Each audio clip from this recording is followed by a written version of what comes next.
Hey everyone, I'm having a chat, sort of like a quick and dirty chat about politics with Kyle Kolinsky. We're just going to be going through any subjects that come up, really, just things that have been happening that are topical, just because there's so much crazy stuff that's been going on. So, Kyle, man, thanks for joining me. It's been a long time. It's my pleasure, man. I was thinking about this the other day. You and I, we've had two talks so far, and I love having conversations with you because I feel like even when we disagree, I can follow your train of thought, and I'm always like, oh, okay, I see where he's coming from. Even if I don't agree, I'm like, oh, well, I see exactly where he's coming from. So it's nice to like joust with somebody intellectually who you respect, even when you don't agree on all the conclusions. Yeah, I'm totally with you on that. You know, I'm more than happy for everyone to have different interpretations. You know, but Right. we've got to be able to agree on what the facts are. You know? Oh, for sure. And on that note, I really think that's the strength of the alternative media at the moment, is they're genuinely willing to deal in facts. I mean, WikiLeaks, man, that the mainstream media was just cringe-worthy. It was so cringy. It was just like they just would not bring it up. And then when they did bring it up, what was it they said? You're not allowed to read WikiLeaks on CNN. Well, what they said is Russia. That's what they said. They went Putin. End of conversation. Yeah, as if that matters. Oh my Yeah. God! Yes, yes. Thank you for telling me it's Russia. That means I can thank them for telling me what you've been doing. You know. Yeah. I was talking about this yesterday. I was on Drunken Peasants with The Amazing Atheist yesterday, and we were talking about this. I couldn't even follow the logic of the conspiracy theories of Trump and Putin, because there's no end game. There's no actual argument there. So when you try to try to get to the main point and ask somebody, hey, what are you saying when you keep bringing up these connections? They never have anything to say, because it's not like Vladimir Putin is going to invade Nebraska. So what are they saying? Like, oh, Trump's his puppet. Well, how? What does that mean? What are you saying? I don't understand what your argument is. And bottom line is, it's just basically, it's fear tactics. It's fear mongering. It's basically taking the old red baiting trick from Republicans back when they did it during the Cold War. This idea of like, well, you should just be afraid of them no matter what. And when I say Russia, you should have a Pavlovian response and get really tribalistic and say, well, anything that comes out of there is bad. So let's just, like, in this case, it would be just side with the Democrats, side with Hillary Clinton, and shut up about it. I mean, do you think that might stem from the fact that, like, Clinton came into politics in the middle of the Cold War? I don't know. I don't know. Honestly, what I think it is just a cheap campaign trick. I feel like there were so many damning things in those emails that exposed Hillary Clinton's character and exposed how corrupt she was, that they basically were put into a corner. So when it's all out there like that, when it's just so clear, I mean, she said in speeches, hey, I have public positions and private positions. And it's just like laid out right in front of you. Oh, look at that. Qatar gave Bill Clinton $1 million, gave the Clinton Foundation $1 million, and then Secretary of State Hillary Clinton approves weapons deals for them. So like when it's birthday, on his fucking when birthday. It's all laid out. I mean, think about it. It's all laid out there, so there's no counter argument. So you have to just smear, and the smear tactic is if you say anything about it or speak about it, you're just an agent of Vladimir Putin. Yeah, I mean, that's exactly what they did. And Hillary's been doing that before the WikiLeaks releases were being done, right? In general. And I think it was because she expected something like this to happen. Yeah, and we should also point out the hypocrisy on this issue on both sides, because it used to be the case in the U.S. that if you brought up Julian Assange and WikiLeaks, the right-wingers would despise you because he was releasing stuff under George W. Bush. But then obviously now they love him because he's releasing stuff on Hillary Clinton, and vice versa for the Democrats. The Democrats absolutely adored Julian Assange and WikiLeaks when he was releasing stuff under Bush, and now they despise him. And I mean, it's just such a good litmus test to find out who's principled in the whole discussion, is to find out what their stances were all along. And, at least in my case, I'm proud to say that I supported Julian Assange and I supported WikiLeaks every step of the way, because it seems clear to me that what they're really trying to do is actual journalism and hold people accountable. It's not like they're releasing the fucking nuclear launch codes, things that should actually be top secret and classified. They're releasing stuff that we should know as citizens. Yeah, I've always been a supporter of Assange and WikiLeaks, and I've always been a supporter of whistleblowers in general. Yes. Because I personally stand nothing. I stand to lose nothing from a whistleblower. I stand to gain an awful lot. So I've got no incentive to be opposed to whistleblowing. In fact, I think it's a very noble thing to risk your career and your freedom, and possibly worse. I mean, I honestly, if Snowden comes back, I can see him mysteriously dying or committing Yes. suicide or something like that. I really can. You know. Yeah. People are heroes. Yeah, exactly. I think they're heroes. I wouldn't ruin my life for that. I don't think I'd be brave enough. And we know that the government, like what they're doing, it's not like we're dealing with a situation where the government is being totally reasonable and the only things that they have classified are the nuclear launch codes and really important state secrets that we all agree should be state secrets. And, we have the current position of our troops on the battlefield right now that are hidden and you shouldn't, like, that should be top secret. We all get that. Like, nobody's saying that there aren't legitimate state secrets. It's just that now the default position, if there's ever anything embarrassing about people in power, is that they'll just de facto say, well, it's all top secret and classified. So they basically hide everything that they're doing. And that's not the idea of what a democracy is supposed to be. There's supposed to be transparency in government and accountability. That was the left's argument against Bush bringing in this sort of power anyway. Look, this is just going to get abused. It's obviously going to get abused. There's just the incentive to do this. You're putting the incentive in place, and then you're saying, look, we promise we won't do it. It's like, look, bullshit. Okay, I know you're going to do it. That's just human nature. Everyone's going to do it. We just want to prevent you from doing it. So this shouldn't, you shouldn't just be able to classify every goddamn thing. And that's right. That's got a while about back. I saw it where I think it was a general or something. He was literally just saying exactly that. It was just, well, it's just being used because it can be used. It saves hassle in the long run for the people on the ground. It's not a malevolent thing.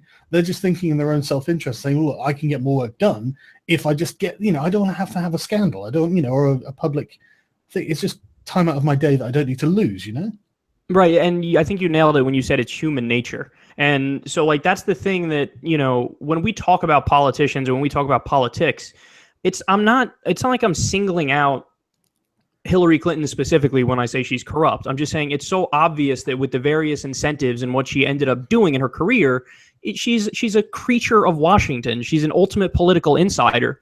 And she ended up making some very bad decisions, but the incentive structure of the system is such that people are going to make those decisions, man. Like with the Clinton Foundation, when you allow something like that in the first place, you're going to have people take advantage of it. And look at what they did with the Clinton Foundation. It's absolutely disastrous. I mean, I love how the counter argument was always, oh, well, they were doing, they did a lot of good work. And if you speak out against the Clinton Foundation, you're speaking out against their good work. That's not true. We all acknowledge that they've done some charity work. But the question is, where are they getting the money from? And is there pay to play going on? And the answer is absolutely. So, it's not like the Saudi government only had the Clinton Foundation to donate to, and there were no other charities. They're very concerned about charity work. Yeah, it's like why would they fucking give money to the foundation where the Hillary Clinton, who's one of the people who's directly involved with it, is the fucking Secretary of State? It's because obviously they're buying political favors. So you have this shitty incentive structure that allows people to get away with this. And I always find it amazing that it's like the Clintons are either on the fucking edge of the law or just crossing the line and breaking the law. But it's always like one of those things where it's like, well, is this like a spirit of the law or letter of the law kind of thing? And they always end up getting away with it. And that's just another example with the Clinton Foundation. It's like, well, we all know that shouldn't be allowed, but it is. And that's so sad. Honestly, the more I've read about Clinton, and I've read an awful lot about Clinton, the more I've read in her own emails from her own words, the less I'm inclined to give her the benefit of the doubt on almost anything I hear about her. There literally doesn't seem to be a limit as to what she really... there doesn't seem to be a limit as to what she doesn't know and to what she doesn't care about. That's what bothers me the most. Her foreign policy breakdowns are the best you will find, obviously.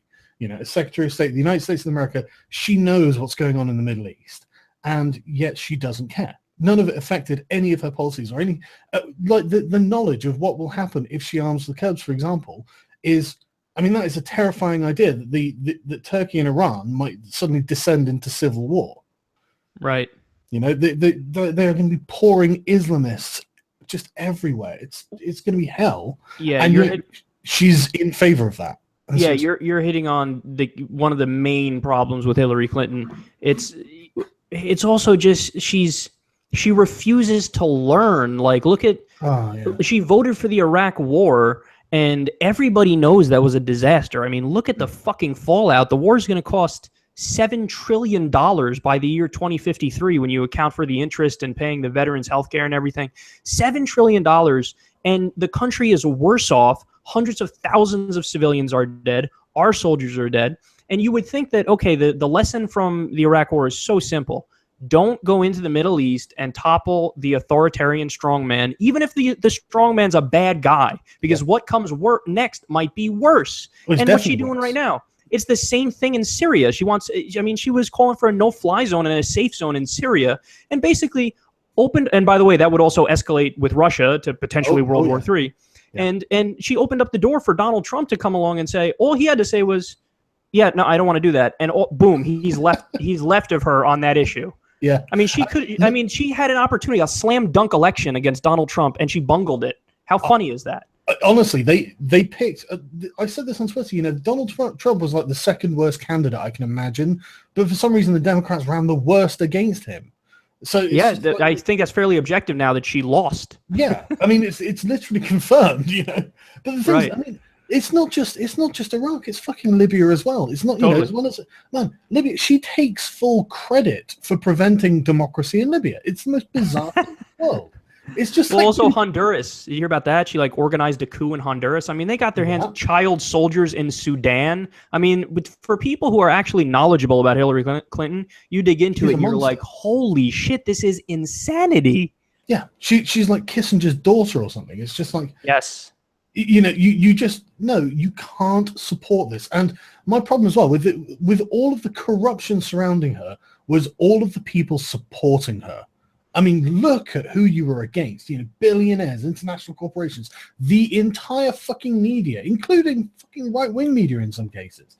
And it's just like, look, there should not be an alignment of power behind one individual like this. Yeah, it's very concerning, and it doesn't help that her followers were particularly douchey about it. Like, it's one thing to support a candidate and be like objective about, you know, what exactly it is you're supporting and who it is you're supporting. And I mean, I've heard lesser evil arguments where I go, okay, that person's reasonable in their take. But when you look at some of her supporters, and I mean, they were willing to smear Bernie supporters as sexists when Bernie Sanders is literally the most liberal senator in the country, and he calls himself a feminist.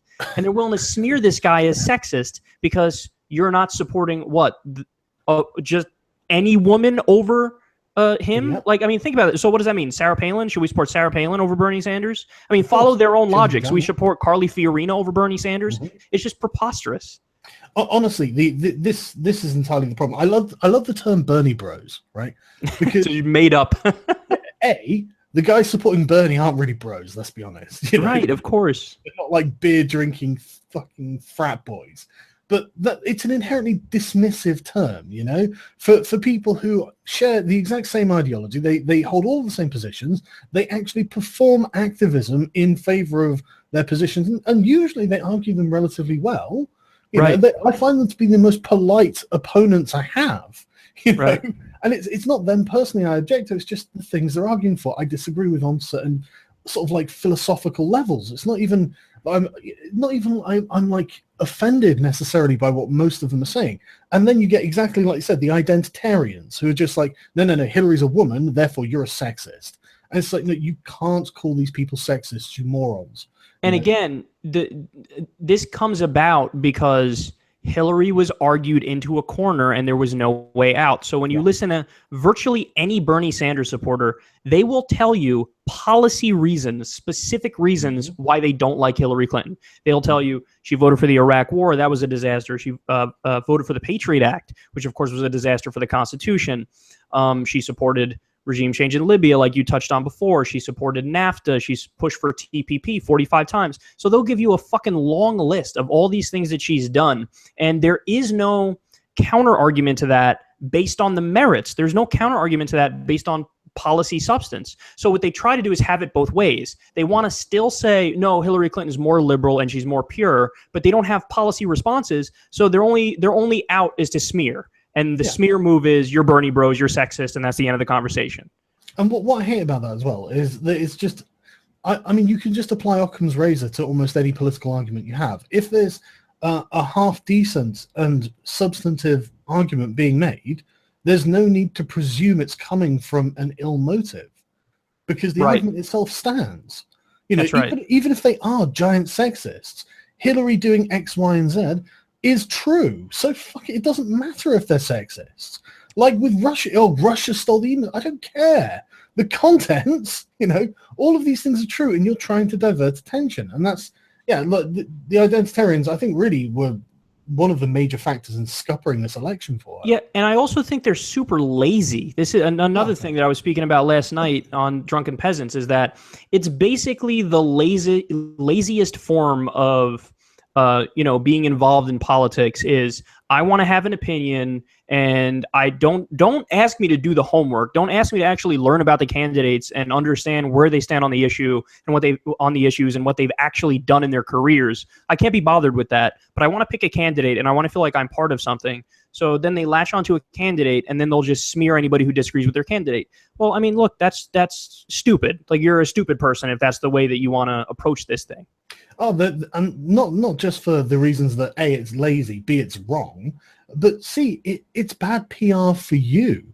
Totally. If all you do is surround yourself in this aura of hatred for people, you're just screaming, and everyone perceives this as being racist. You say that you're a white man and therefore that you're evil. You're but how can you perceive that as not being terrible?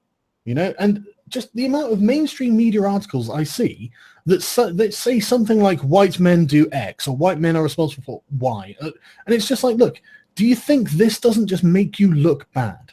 Even if you're right, you know, the way you're framing it, the way you're talking to people engenders resistance. Yeah, I think this is one of the reasons why Trump won. Yeah, is that, and I'm not sure what percentage I would give to each of the factors, but definitely one of the factors is just this like super disconnected feeling among Hillary Clinton and her supporters, where she ran her campaign on was stronger together and break down the barriers and all these platitudes and cliches, and like her followers, they would just regurgitate them, and they would also like point at Donald Trump, and not like there are really good arguments to make against Donald Trump. They made none of them. All they would talk about is, oh, he used naughty words. There was even a Republican ad during the primaries which showed him cursing. And at the end of the ad, I'm watching it. I'm like, there's not a single person in America that's going to go, I'm not going to vote for him because he used the F word on stage. Nobody cares. He's an adult and he's talking to adults. Why are you running this like PC outrage-based campaign? And it's something that I think made it so that people felt like, all right, you got to cut it with the bullshit. And they ended up going with a guy who ultimately I think is a bullshitter, but they did it because they wanted to escape the bullshit of Hillary and her followers, at least in part. I think that definitely played a role. I tell you what, man, I think you're spot on. And this is weird because this has been, as you say, a multi-issue election, and very few of them are because people think Donald Trump is any good at anything. Yes. You know, that's what I find most hilarious about this. I mean, I think what you're describing is like the resistance to political correctness. Yes, that certainly played a role in this election. There's no doubt. I mean, I would be tempted because, I would be tempted to just divvy up the cause equally between each thing. Like, you know, oh, people with poor jobs, high immigration, all contributing to their, you know, like continual decline of society. Yeah, I can see people that being a big issue. You know, social justice warriors, political correctness, browbeating them in the media, constant nonsense at their own expense. I can see that being a huge issue too. You know, it's like each of these issues is totally legitimate, and none of them are necessarily any kind of praise of Trump. It's just, and I think that a lot of people, I mean, I think there's a lot of overlap between people as well. I think a lot of people are affected by these, you know, different issues at least a few times each, you know? There was an article that I covered on my show the other day. A writer for Slate named Jamel Bowie, he wrote an article that was titled, "There's no such thing as a good Trump voter." And yeah, that response is exactly correct. And then like, so first of all, that's just factually wrong, because there's been so many, like, there was a different article that I read where, and the argument he makes, by the way, you're not going to be surprised to hear, is, well, they're just all bigots, full stop. But what's hilarious is reporters went to areas of Ohio that swung for Donald Trump, and in pretty big numbers too. Yeah. And there's an interesting little fact about these areas. They voted overwhelmingly for Barack Obama. Mm-hmm. So they voted for Obama, and then they flipped to Trump. And this genius decided to go out there and argue there's no such thing as a good Trump voter. Because, it's impossible for somebody to hear his rhetoric on trade and go, you know what? I believe him more than I believe her. And my fucking tiny factory town lost its only goddamn factory, and now everybody's out of work and everybody's miserable. This dismissive kind of attitude. And then there was that guy wrote another article where he basically said, you're going to love this one, that Elizabeth Warren and Bernie Sanders are ruining the resistance to Trump. And the reason why they're ruining the resistance to Trump is that they went on some late night shows and they made very clear. They're like, look, we're going to oppose him when we disagree with him. So if he, wants to deport all undocumented immigrants, if he wants to ban all Muslims, if he wants to do, anti-abortion policies, we're going to oppose him and we're not going to give a fucking inch on those things. But then they also said, you know what? Let's also hold him accountable. So he wants to block TPP. Mr. President, we stand with you. You know what? He wants to do some things that are good for unions. Mr. President, we stand with you. You want to do an infrastructure project? Mr. President, we stand for you. This guy wrote an article basically saying, no, cut off your nose to spite your face. Don't do infrastructure spending. Don't block TPP in order to say I'm against Trump. And think about how stupid that is. I mean, the last minimum wage increase in the U.S. came under George W. Bush. And if this guy wants to be consistent in his argument, he should tell everybody who's making $7.25 an hour, go back to, whatever it was. I think it was like $5.15 an hour. Go ahead, give back that money to your employer because you shouldn't accept it. Because if you accept that money, that means you're also in agreement with everything else George Bush did, like the Iraq War. Yeah. I mean, it's just a stupid fucking argument that I went nuts on my show because it's just the dumbest thing I've ever heard. Yeah, I mean, it's the sort of thing. It's the sort of thing a child would do. It's self-parody is what it is. Yeah, I mean, a reasonable adult who isn't emotionally invested to the point where they can't see straight wouldn't ever say that. They wouldn't say, oh, well, if you supported him on this, then you must support him on everyone. I get this all the time. Someone will be like, oh, you retweeted this guy, and 5 years ago he said something I don't like. And I'm like, okay, but what does that have to do with what I tweeted, or retweeted? And they'll be like, well, I mean, you retweeted Paul Joseph Watson, and Alex Jones said lizard men control the earth. So that means Paul Joseph Watson wasn't actually saying something relevant. And it's just right. And I'm not trying to support these people. It's just, or anything like that. I'm just saying. Hey, you're just saying that whatever the thing happened to be in that tweet is something you found interesting, and you're sharing that, and you're not signing on to everything this guy ever did, and what he did to his fucking third girlfriend or some shit. Exactly, and this attitude is just translated across the entire political spectrum, not just in American politics either. It's absolutely made its way into British politics, and it just infuriates me. I just can't understand what's wrong with people, So let me ask you a question. When we can get into British politics, I guarantee you know more about what's going on over there than I do. But before we do that, I do want to ask you one question, because I've had this theory about Donald Trump that nobody's really signed on to it, but I feel like everybody, I mean, of course, I'm saying it, so I feel like everybody should agree with it. Let's hear it. I'm happy to it. But so my theory is, first of all, I already concede and I already agree that definitely at least some percentage of the people who voted for him one of the factors is what we were talking about, this backlash against political correctness. Yeah. But then on the other hand, I'd argue he swings the pendulum too far in the other direction, in that he, in many instances, became the right-wing PC police. So the examples I always give is he sued Bill Maher over a joke. Mm-hmm. He sued The Onion over a satire piece. He famously said he wants to, quote, open up the libel laws. What does that even mean, before we go on? Because I'm not actually sure what he intends to do with that. So, well, I mean, I guess the lawsuits stand for themselves. He just he was offended by whatever Bill Maher said. Obviously, and whatever The Onion wrote, so he sued them. But he's actually spoken at length on this idea about the libel laws. He basically says he wants to make the U.S. more like England when it comes to speech laws. So he's open to the idea of, I don't know, hate speech, but he wants to be able to crack down more if people say things that are, which is terrible. That's a terrible idea, right? Yes, yeah, exactly. I mean. There are people in jail at the moment over tweets. Okay, yeah, that's fucking absurd. It's abhorrent. I can't stand it, and there's nothing I can do about it. Right. There's nothing I can do about it. So then you agree with me that he's kind of I feel like he's an authoritarian, absolutely. And also and he did this I was amazed that he did this blacklist with the media during his campaign, where he's like, okay, basically people who said negative things about him, even right-wing outlets like National Review, he was like, I'm just going to ban you from covering me on the campaign trail. And it's like, okay, well, dude, you're running to be president, and when you're president, we have the First Amendment, and you are the government, and you're not legally allowed to just shut out these different, press outlets. And he did it on the campaign trail. And I'm thinking, this is insanity. Like, it's like he's wearing on his sleeve that he's thin-skinned. Let me interrogate that a little bit then, because I'm curious.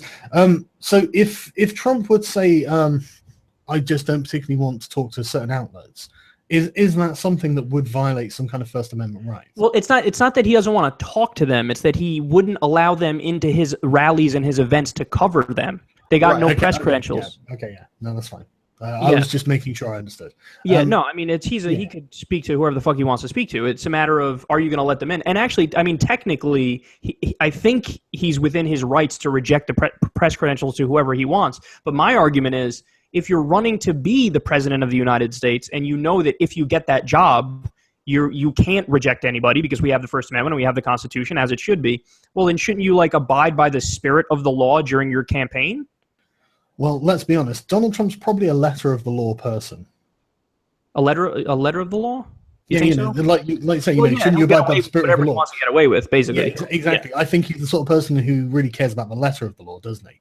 I think for himself he would. For others, I think he'd be, spirit of the law is close enough. Like, fuck you. Like I said, I'm not supporting that. I think that in his, from his point of view, he doesn't care about the spirit of the law. So right. I think that's, but like I said, not that I agree with that, but that I think is the reality of it, isn't it? So what do you make of Obama's time in office? Sorry to cut you off. I'm just curious what you think of that. What do you make of Obama's time in office? That's a big question. It is indeed. That is a very big question. Well, before we go on then, the specific thing about Trump is indeed the lesser of two evils. There's no getting around it. I disagree with that, but go ahead. I'll let you lay out everything. You think he's a greater evil, do you? I do. I think they're both massively evil. I think that Hillary was the lesser evil. Right, okay, that's interesting.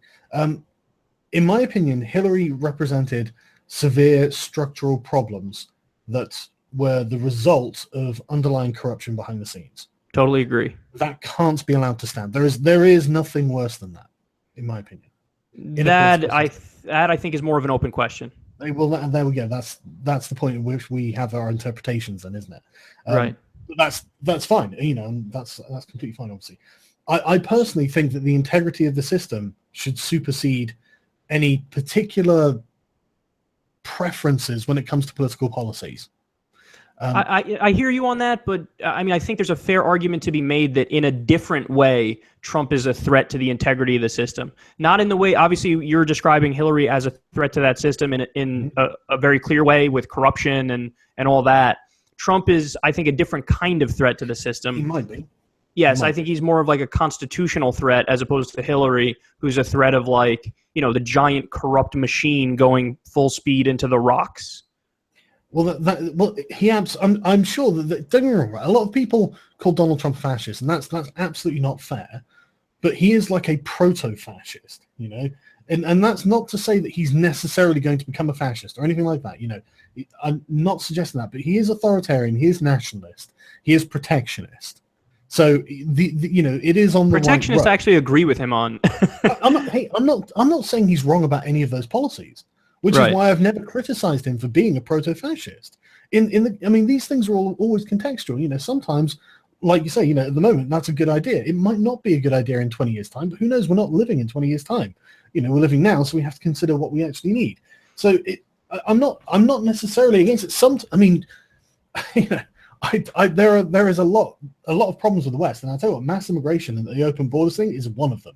So here's the thing on that. I think that you living in Europe, that's a fair statement to make in Europe because I think the numbers bear that out and the stress on the system. I mean, at some point, it's just a matter of logistics. It's like, okay, well, we let in X amount of people, and we just don't have the resources anymore. So I'm totally understanding of a more anti-immigration stance coming from Europe. In the United States, that's just not a rational position to take because, for example, we've only taken a total of 10,000 Syrian refugees, and 80% of them are females. That's funny. I'm actually not talking about Syrian refugees. We haven't taken any of them either. Oh, really? Oh, yeah, they've been stuck in Calais. And they've also been, I guess Germany's been taking a bunch of them. Germany took, I think, I'm not sure, but I think it's coming on about 2 million of them. But I know they have been turning them away now. Because it's my wires got crossed. I guess I thought Germany and the UK had similar laws on that. Well, we took about 3 to 4 million Muslim immigrants during the Blair years, from 97 to about 2007, 2009, something like that. Yeah, I didn't know that. That's what I mean though. At that point, I feel like it's a reasonable thing to say, look, it's got nothing to do with bigotry. It's just like numbers. But this is the problem, right? So we actually know the effect of millions of immigrants coming in. And the effects, according to the Bank of England, have been a 2% drop in the average low-income wages. Right. And that's just the consequence of bringing in millions of low-skilled workers. I mean, it doesn't matter where they come from. It doesn't, nothing like that matters. It just matters of their class and the numbers. And you are getting the same thing happening in America with Mexico. So I think it's slightly different here, though. So I can give you one example. I remember a story from a few years back where it was either a town or a county in Alabama that decided they were going to basically crack down on immigrants, and they did it. They basically did like Mitt Romney's idea of self-deportation. They made the conditions so bad for them that they were like, all right, fuck it, we're leaving here. Yeah. And then like a year and a half later, they were begging for them to come back because it unfortunately just is the case that there are some jobs that only the immigrants wanted to do, and only the immigrants were willing to work for the pay that it was. Now, again, I'm not sure how much that generalizes to the rest of the country. Yeah, I suspect that's too small of a sort of test. That's a fair point to make. But there's other arguments too in the U.S. where I think it's a little bit different. Like for example, undocumented immigrants in the U.S. actually end up paying a total. They paid a total of $11 billion worth of taxes. Yeah. So. Let me interject because I see where you're going with this. I'm not saying there are no benefits to this. I'm saying that there are detrimental effects to one specific class of society. Because for people like in the middle class and above, millions of low-income workers are fine. I mean, they're not in competition for the same jobs, so they don't care. And it doesn't matter. I mean, these are the people serving them, so they're happy. They've got more money. The average amount that they're being paid has gone down. The prices therefore aren't like rocketing up or anything. But it's good for people above the working class, but it's not good for the working class. Right. So that's the issue. So let me lay out what my idea of an ideal immigration policy would be. So, and I'll use the U.S. as an example because it's just the one that I've thought about the most and I happen to know the most about.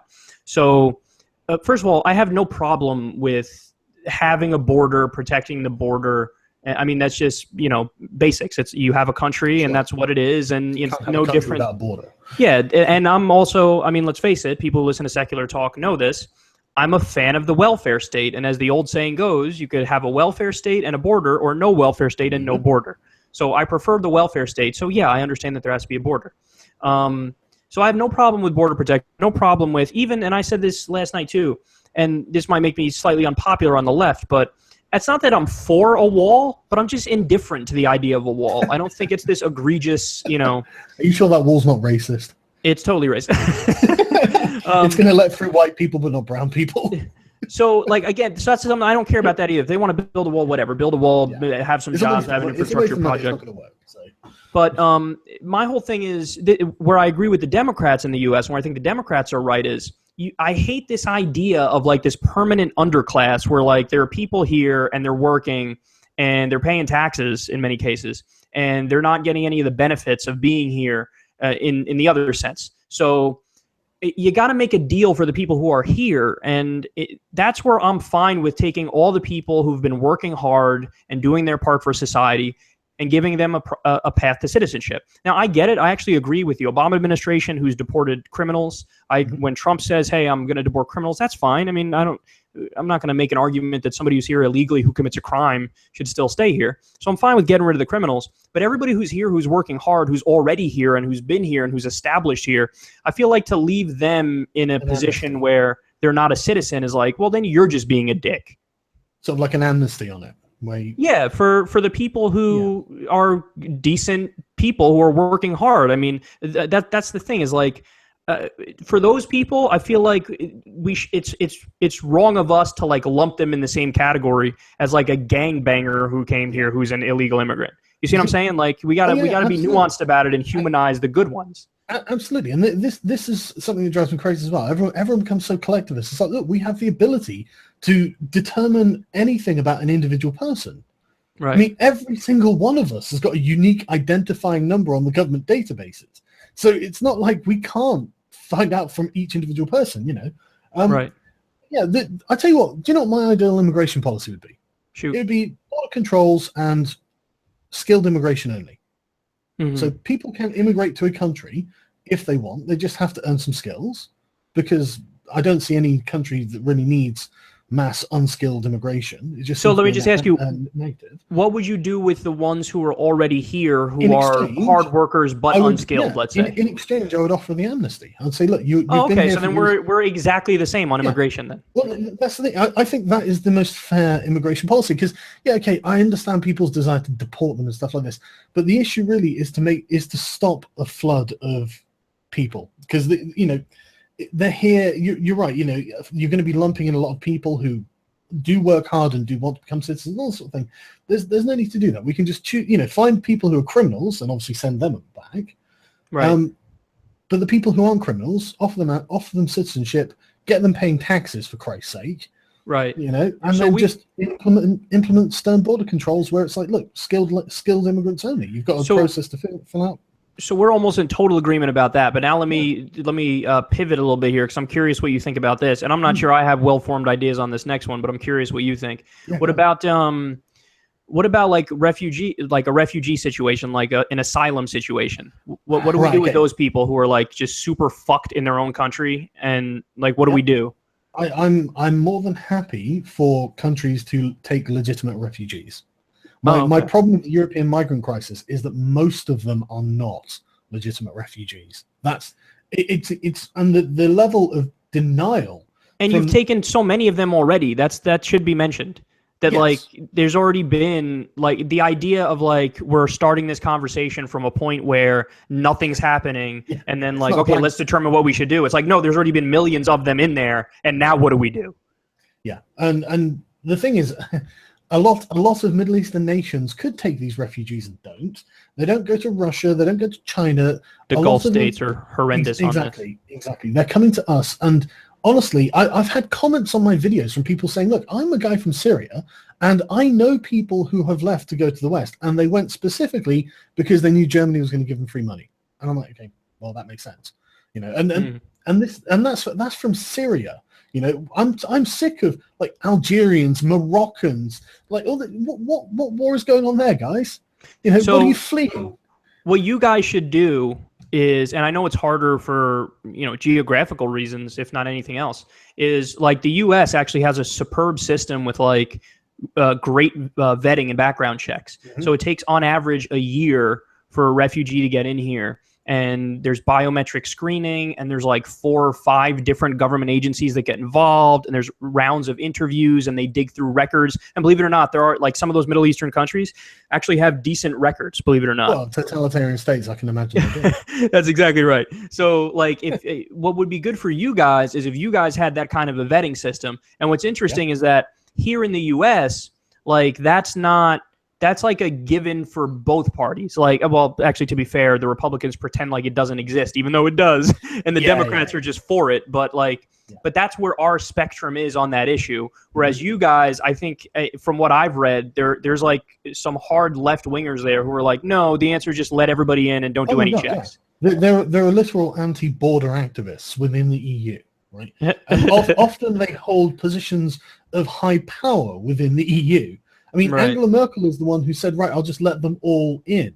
And the thing is, people are like, okay, well, that's great, but there's a thing called the Schengen area, which means that anyone inside the EU can travel anywhere else in the EU without needing to have a passport. Right. So these people can now just go anywhere. So Germany, like Angela Merkel is making decisions that's affecting like the French, the Dutch, the Belgians, but they don't get to vote for her.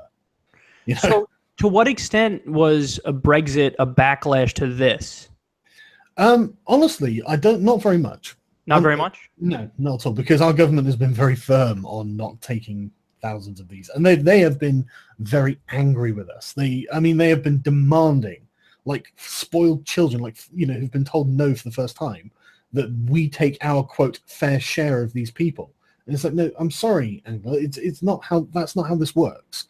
You have made a unilateral decision that we don't agree with. So you now live with the consequences, and it's going to kill your political career. So what were the key reasons for Brexit? Yeah, I'm curious what you'd say. Honestly, right, I know this sounds like I'm simplifying the whole thing, but I think the deep underlying root cause is the contempt that the European elites have for the common man. I don't think that's. I think that's certainly a huge part of it. I mean, I think that's fairly. It's pretty demonstrable. I think that almost anything would be tolerable, and these people in general could be persuaded against their own interests, as long as you're treating them as an equal and with some respect. But it's palpable, the contempt they have for what they can see as the anti-intellectual sort of plebeian class, and it's infuriating. It's just infuriating. I mean, I think it was the German Prime Minister who said, the problem isn't the elites, the problem is the people. It's like, listen, no ruler, no leader, no governor, no statesman, no MP, no person in politics has a license to say that, because that is you saying you don't care about the social contract. Right, that's totally true. So I heard there was some economist who made an interesting point that I had never thought of before about Brexit. And they basically said that, like, the whole point of the EU, or one of the points of the EU, was to make it so that you could actually drive down wages in the European Union, and you can have the European Union compete with China economically. And if indeed that's one of the reasons for the European Union, well, then there's no fucking question why, Brexit happened, because people are catching on to it and they're going, oh, like, so you're just basically kind of like similar to like our trade deals, like, how the U.S. with NAFTA and CAFTA and the World Trade Organization and, all these, and now they're trying TPP. Yeah. It's like they promised the world with that, like, oh no, it's going to make your life great and all these different things. And then what happened is it just shipped out all these decent paying factory jobs, and it was a race to the bottom in terms of wages. And if that's happening to, a similar degree in the European Union, well, then you can see why people are like, whoa, like, forget this. Let's get extreme here and just like do something to shake up the system, because it's not okay the way it is. I've not heard the theory that this was designed to impoverish the working class of Europe. But I wish I could tell you. You know what? After the show, I'll tweet it to you or something. No, I got to find the economist who said that. Sure, yeah, absolutely. I'm not saying that didn't happen, and I'm not saying an economist wouldn't say that, because that is actually the palpable, tangible effects of what the European Union has done to Europe. And right. The sort of Mediterranean European states are in shambles. Greece needs to leave the euro for it to be able to grow. It needs to readopt the drachma, devalue it, and encourage foreign investment. I mean, literally every economist is saying this, as far as I can tell.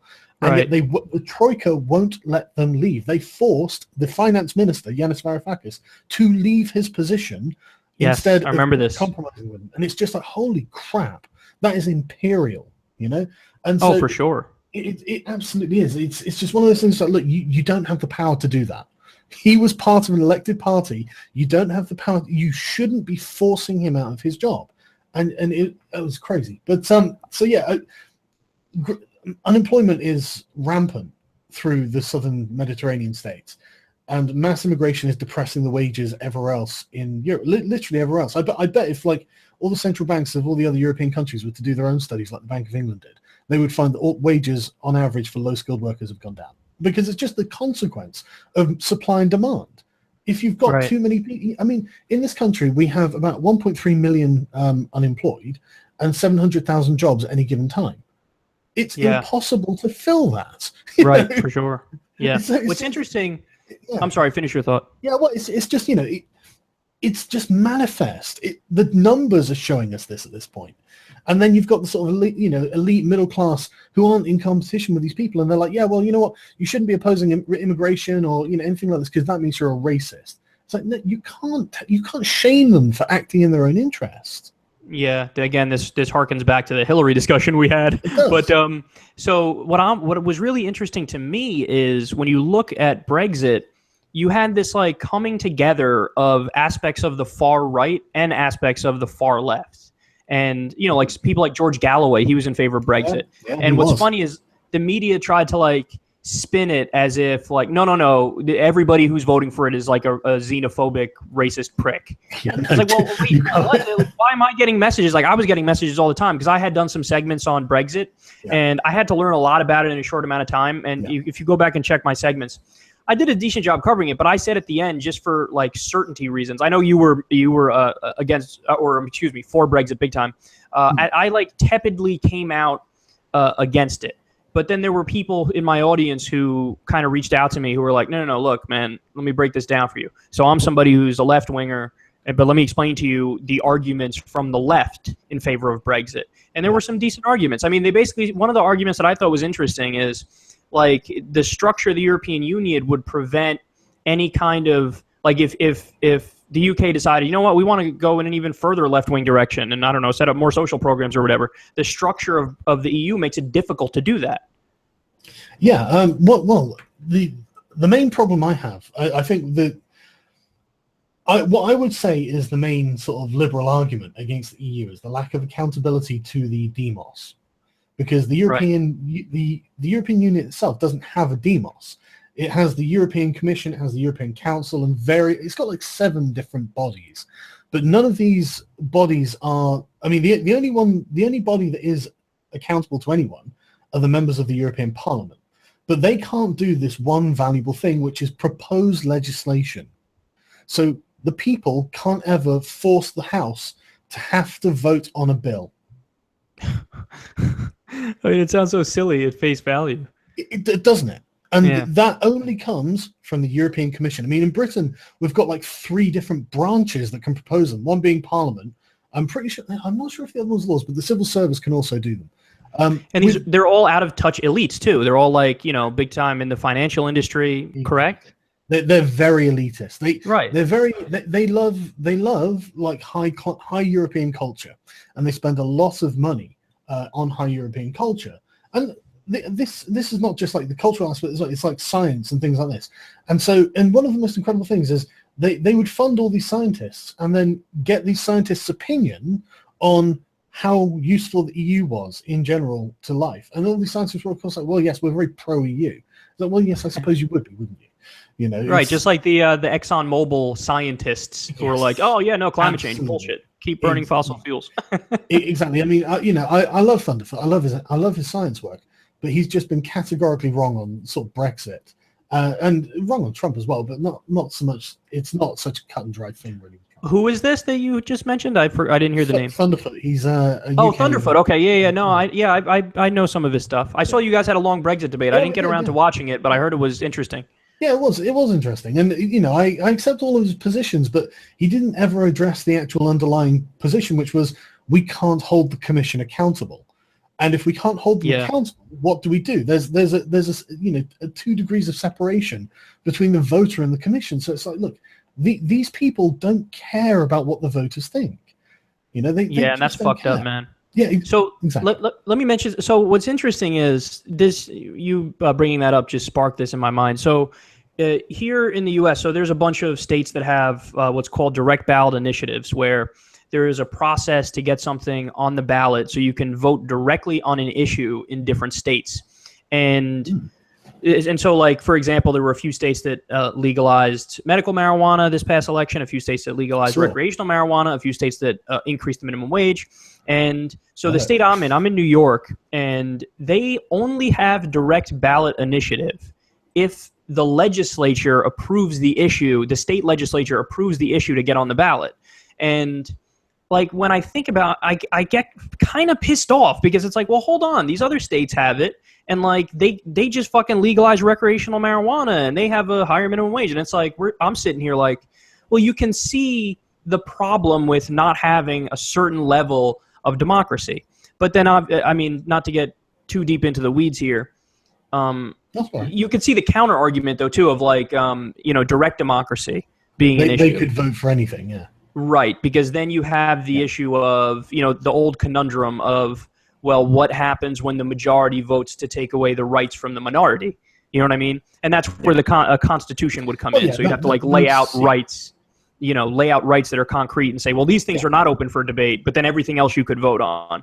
But, it's interesting. There's a line there somewhere, and I mean, I guess people draw it at different places, but you mentioning, the fact that the EU is kind of unaccountable reminded me of the fact that I just went to go vote in this election and there were no direct ballot initiatives. And I was like, what the fuck? So it's fucking Trump versus Hillary. And then I got no direct ballot initiatives and a bunch of other shitty lower level races. It felt like useless voting when I wanted to feel like I'm involved in my society. Yeah, I totally understand the design, man. I really do. I mean, I would love to explore something more modern than party democracies. Party democracies are old, and they're old because it was difficult to, communicate in the past. There wasn't the sort of instant communication that we have now. And so, you needed people who were on side to get jobs done. But these days, I would love to be able to vote for specific posts in government. Totally. I would totally love it. I would love to have, I mean, like at the moment, the British government is being headed up by someone with a degree in journalism on the economic side. The Chancellor of the Exchequer is a man with a degree in journalism. And so, look, I don't want him as the Chancellor of the Exchequer. I want an economist as the Chancellor of the Exchequer. Is that too much to ask? Yeah, right. I mean, I would really, and then for any of these things, I would like to be able to choose, at least have a vote for who I thought was the best person for the job. If we did that, we could pretty much get away from party democracy, I think. I mean, I don't know how it would work, and I'm sure there would be problems with it, blah, blah, blah. Yeah, I think it would still be somewhat factional, because you have like regional and cultural things. Sure. Like obviously the culture in Mississippi is just drastically different from the culture in New York or California. What you're saying is true though. Like you're getting at something that's interesting there, which is detach it from this like old school system that feels like we're just coasting off the momentum of previous generations and like try to do something more rational.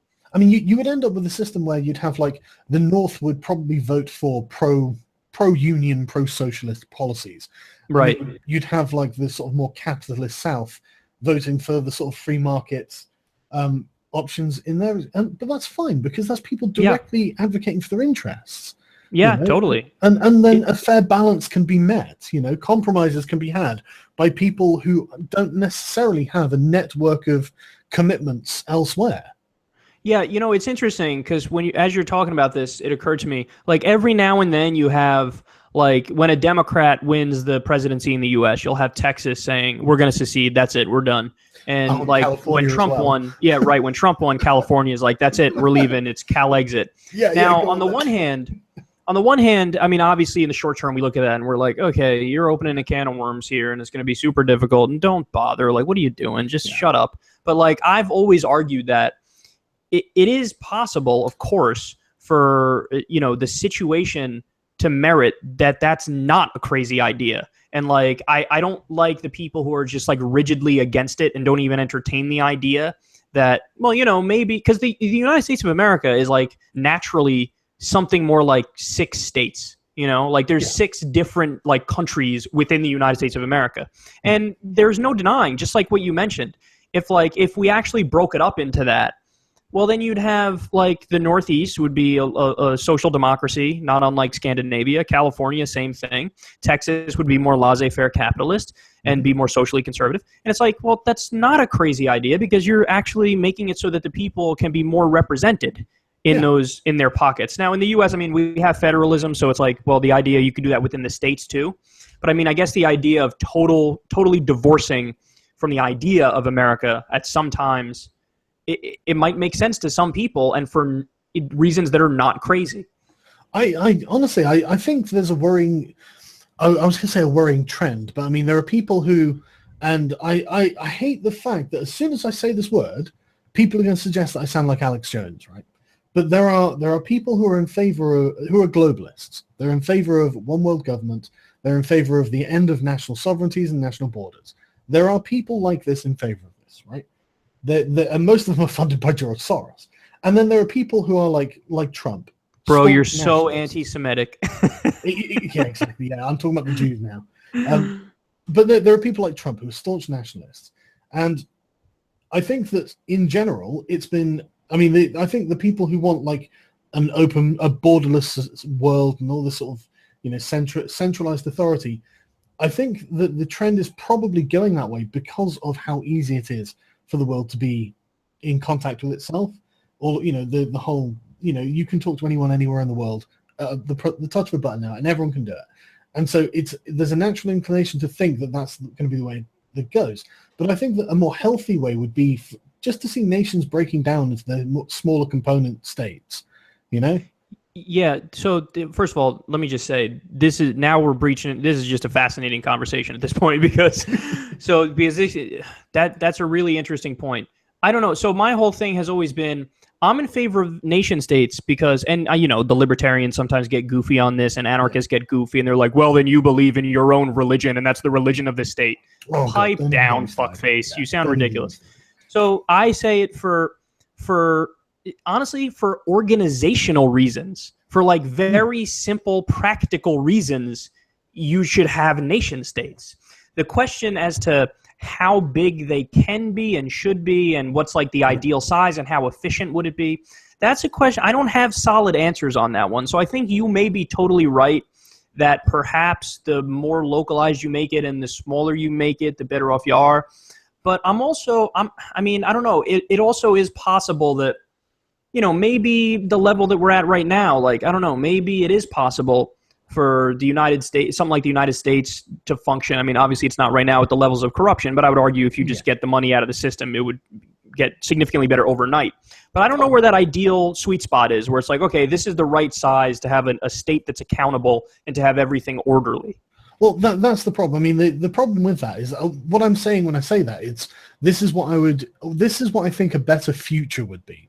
You know, I mean, right as things stand now, that's not practical. Well, I'm certainly with you on the no globalism thing because what ends up happening unquestionably is if you do this globalist idea is you are going to get a bunch of elites who control everything and they feel like that's their rightful place and they don't have the best interest of the people in mind. I mean, and literally again, the EU is a microcosm of what would happen on a global scale.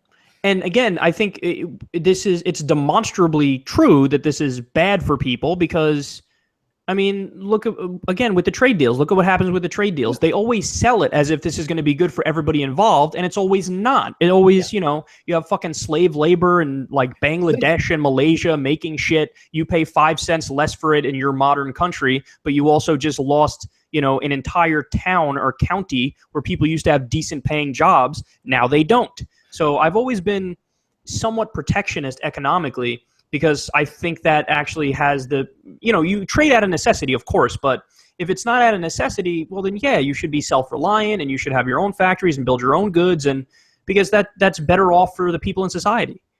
Well, yeah, I mean, shit, I had a really good point then, and then I kind of lost it. Welcome to my life. I've done that live on air on my show many times. Yeah, it's hell, isn't it? And I'm doing it right now.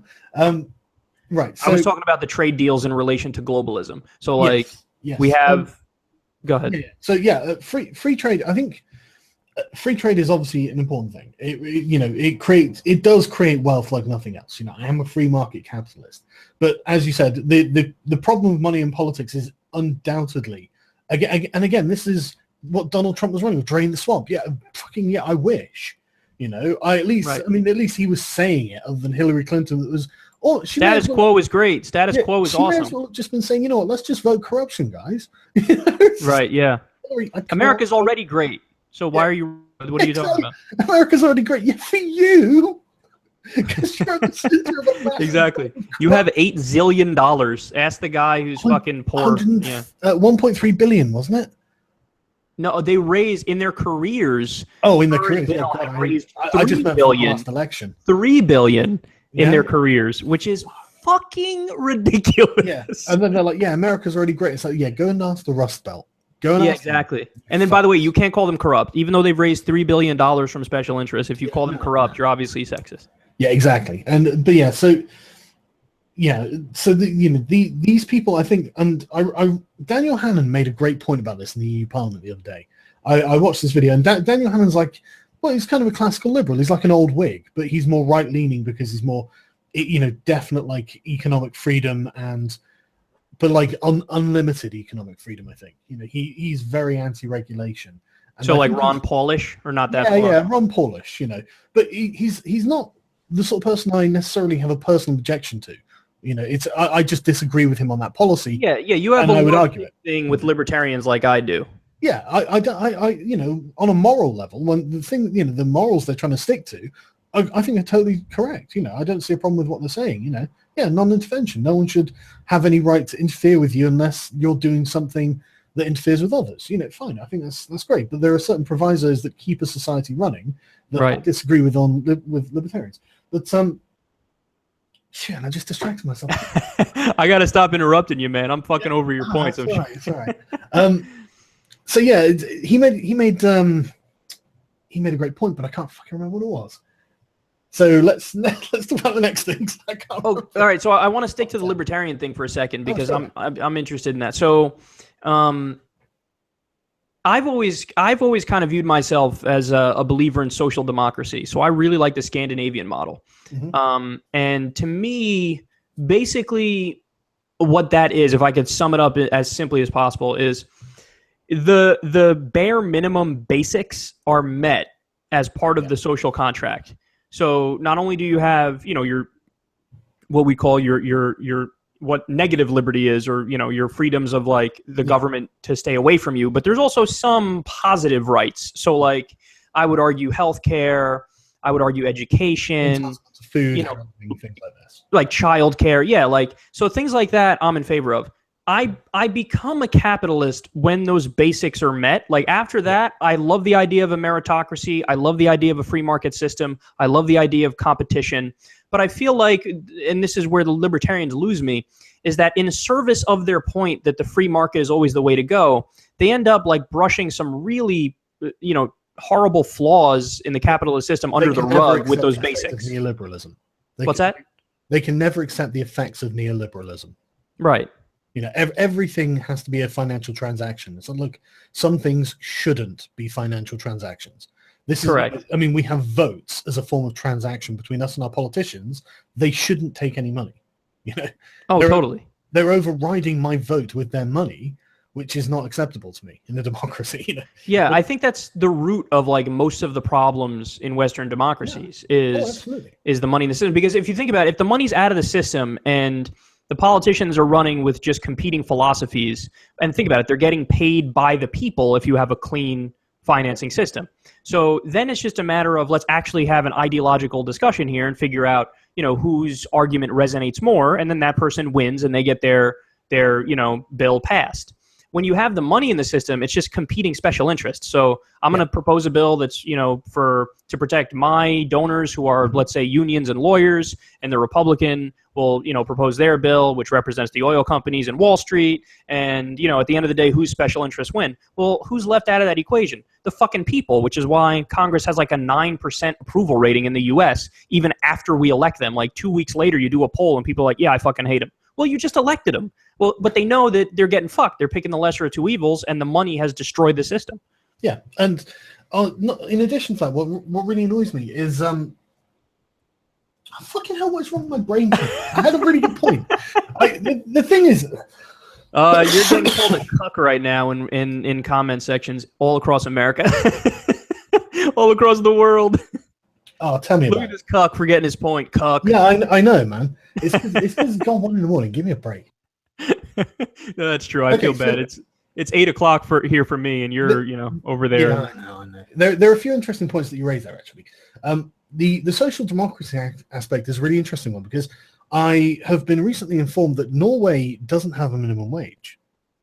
Okay, so that's, first of all, I didn't know that. That's very interesting. But I think most of them do. Like Australia's is like $18 or some shit like that. Yeah, but they're not. Oh yeah, obviously that's a slightly different model, of course. Yeah, that's not Scandinavia. But I, as far as I'm aware, I'm not sure about Sweden, but I'm pretty sure Norway and Denmark don't, and that's very interesting. And the Prime Minister of Denmark had to come out the other day and say, look, we are a free market capitalist society.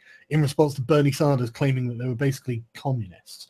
And it was. I'm sure Bernie would never call them communists. Well, no, he didn't. He was saying that there was a socialist economy or a socialist country, right? And in Europe, that basically means you're a communist, because they right, the spectrum difference. Yeah, I mean, especially the closer you get to Russia, the more the word socialist is a bit of a bite, I guess. Of course, for good reason. But the thing, for good reason. But the thing is, it's amazing how remarkably popular the word socialist is in the sort of more Western tip of the European sort of. Yeah, I don't even like that word. I'm not. Yeah, it's got a negative connotation to it, and I think the more you learn about it, the more you go. That's kind of idealistic as well, in the same sense that this anarcho-capitalist libertarian ideology is. That's why I like social democracy. Is that it's kind of like this midway between. You try to balance the best of what capitalism offers and the best of what socialism offers. Yeah, I mean, the thing is, I think calling it socialism is the wrong word. We shouldn't, because I'm a big fan of Hayek. I really am. The more I've read The Road to Serfdom like 3 times now, and the more I read it, the more I get out of it, and the more I realize that Hayek is not a libertarian. You just sparked so much hatred from libertarians. You won't be able. You're gonna get destroyed here. And I'm not. I've got this. Trust me. Right. Let me give him a couple of quotes. Right. Oh yeah, you sent me one the other day. I thought was fascinating, and you saw my response. I was like, "Did he really say that?" Because that's not libertarian. That's like I'm literally holding the book now on page 124. It's out of context. It's out of context. Don't say it, Carl. It's out of context. I'm going to give it, man. Seriously, right? So he talks about there are 2 kinds of security. The first is security against severe physical privation, the certainty of a given minimum sustenance for all, and the second is the security of a given standard of life, or the relative position which one person or group enjoys within compared with others, right? So that's exactly what we're talking about. The difference between like the state making sure that everyone's got a television and the state making sure everyone's got food on the table. Right. Yeah. He then further on down the page says, "There's no reason why a society that has reached the general level of wealth which ours has attained, the first kind of security should not be guaranteed to all without endangering the general freedom." Boom. Right. Then on the very next page, right? "Nor is there any reason why the state should not assist individuals in providing for those common hazards of life against which, because of their uncertainty, few individuals can make adequate provision, where in the case of sickness and accidents, neither the desire to avoid such calamities nor the efforts to overcome their consequences are ruled as weakened by the provision of assistance." Yeah, that's basically saying healthcare. Right.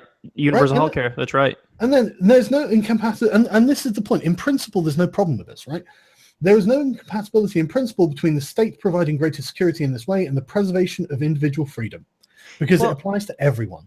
And not only that, I mean, this is, again, to go back to my issue with libertarians, is they just wholly sidestep the idea of a social contract. Yeah. Like this idea that it's preposterous to have a system that's laid out there. I get this all the time where libertarians go, well, actually, you're not talking, that's ANCAPs. And there's a YouTuber called Rocking Mystery, and he's actually really good when it comes to ideological breakdowns. The analysis of ideologies.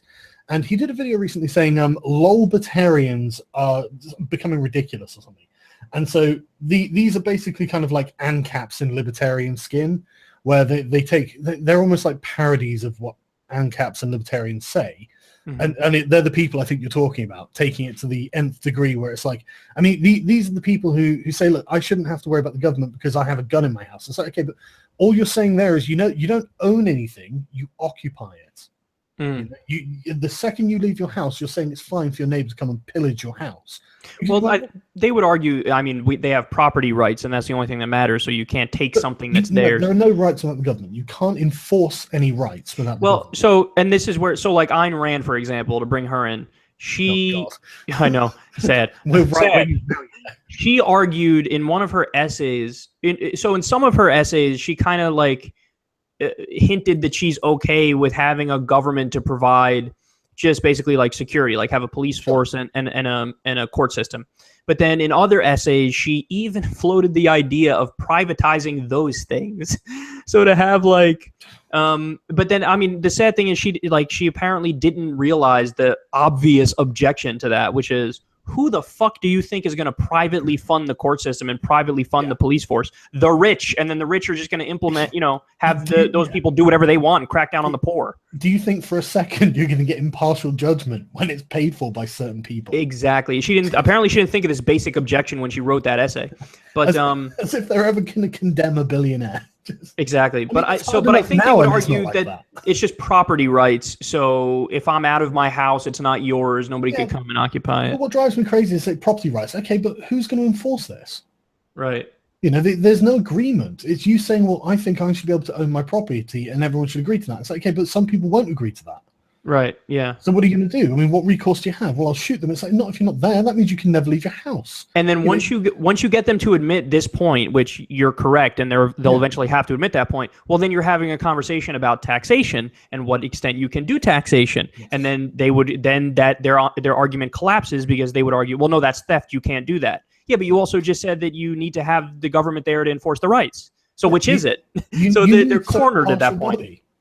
Right. You need, and the thing is, it's not just that, right? It's the idea of ownership is not just in your head; it's in other people's heads as well. Right. They must recognize your right of ownership of something, and if there is no reason, if there's nothing compelling them to do that, then I mean, what I love is they go, "Oh, there's no such thing as a social contract." It's like, look, your argument is banking on the idea that there's a social contract. So you can go, look, I'm going to leave my house and my neighbors won't pillage my house because we all agree we won't pillage each other's houses. That's a fucking social contract. That's a great point. Yeah, their argument banks on it as they deny it exists. Exactly. And then you need to say, right, if anyone actually breaks this, we need a recourse to punish them, to prevent them, to at least give them the thought that, look, I'm not going to do that because I'm going to be punished for this. And how can you do that justly when you need a court? Okay, who's going to operate the court? Well, what, the people have been burgled? Fucking, do you think that's an impartial judge? Of course you need, and that has to be paid for. And it's just like,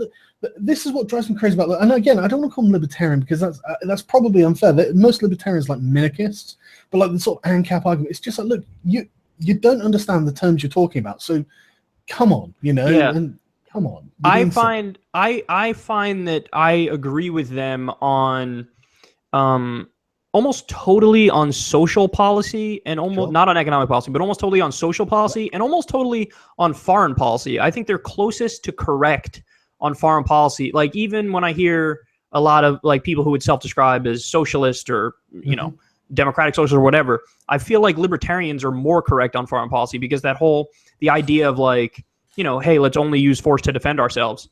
It's hard for me to come up with compelling reasons to break away from that. I mean, there are the fringe circumstances like Rwanda where it's like, well, in that case, I wouldn't want unilateral action, but I'd want international action with like either NATO or the UN or somebody to get involved.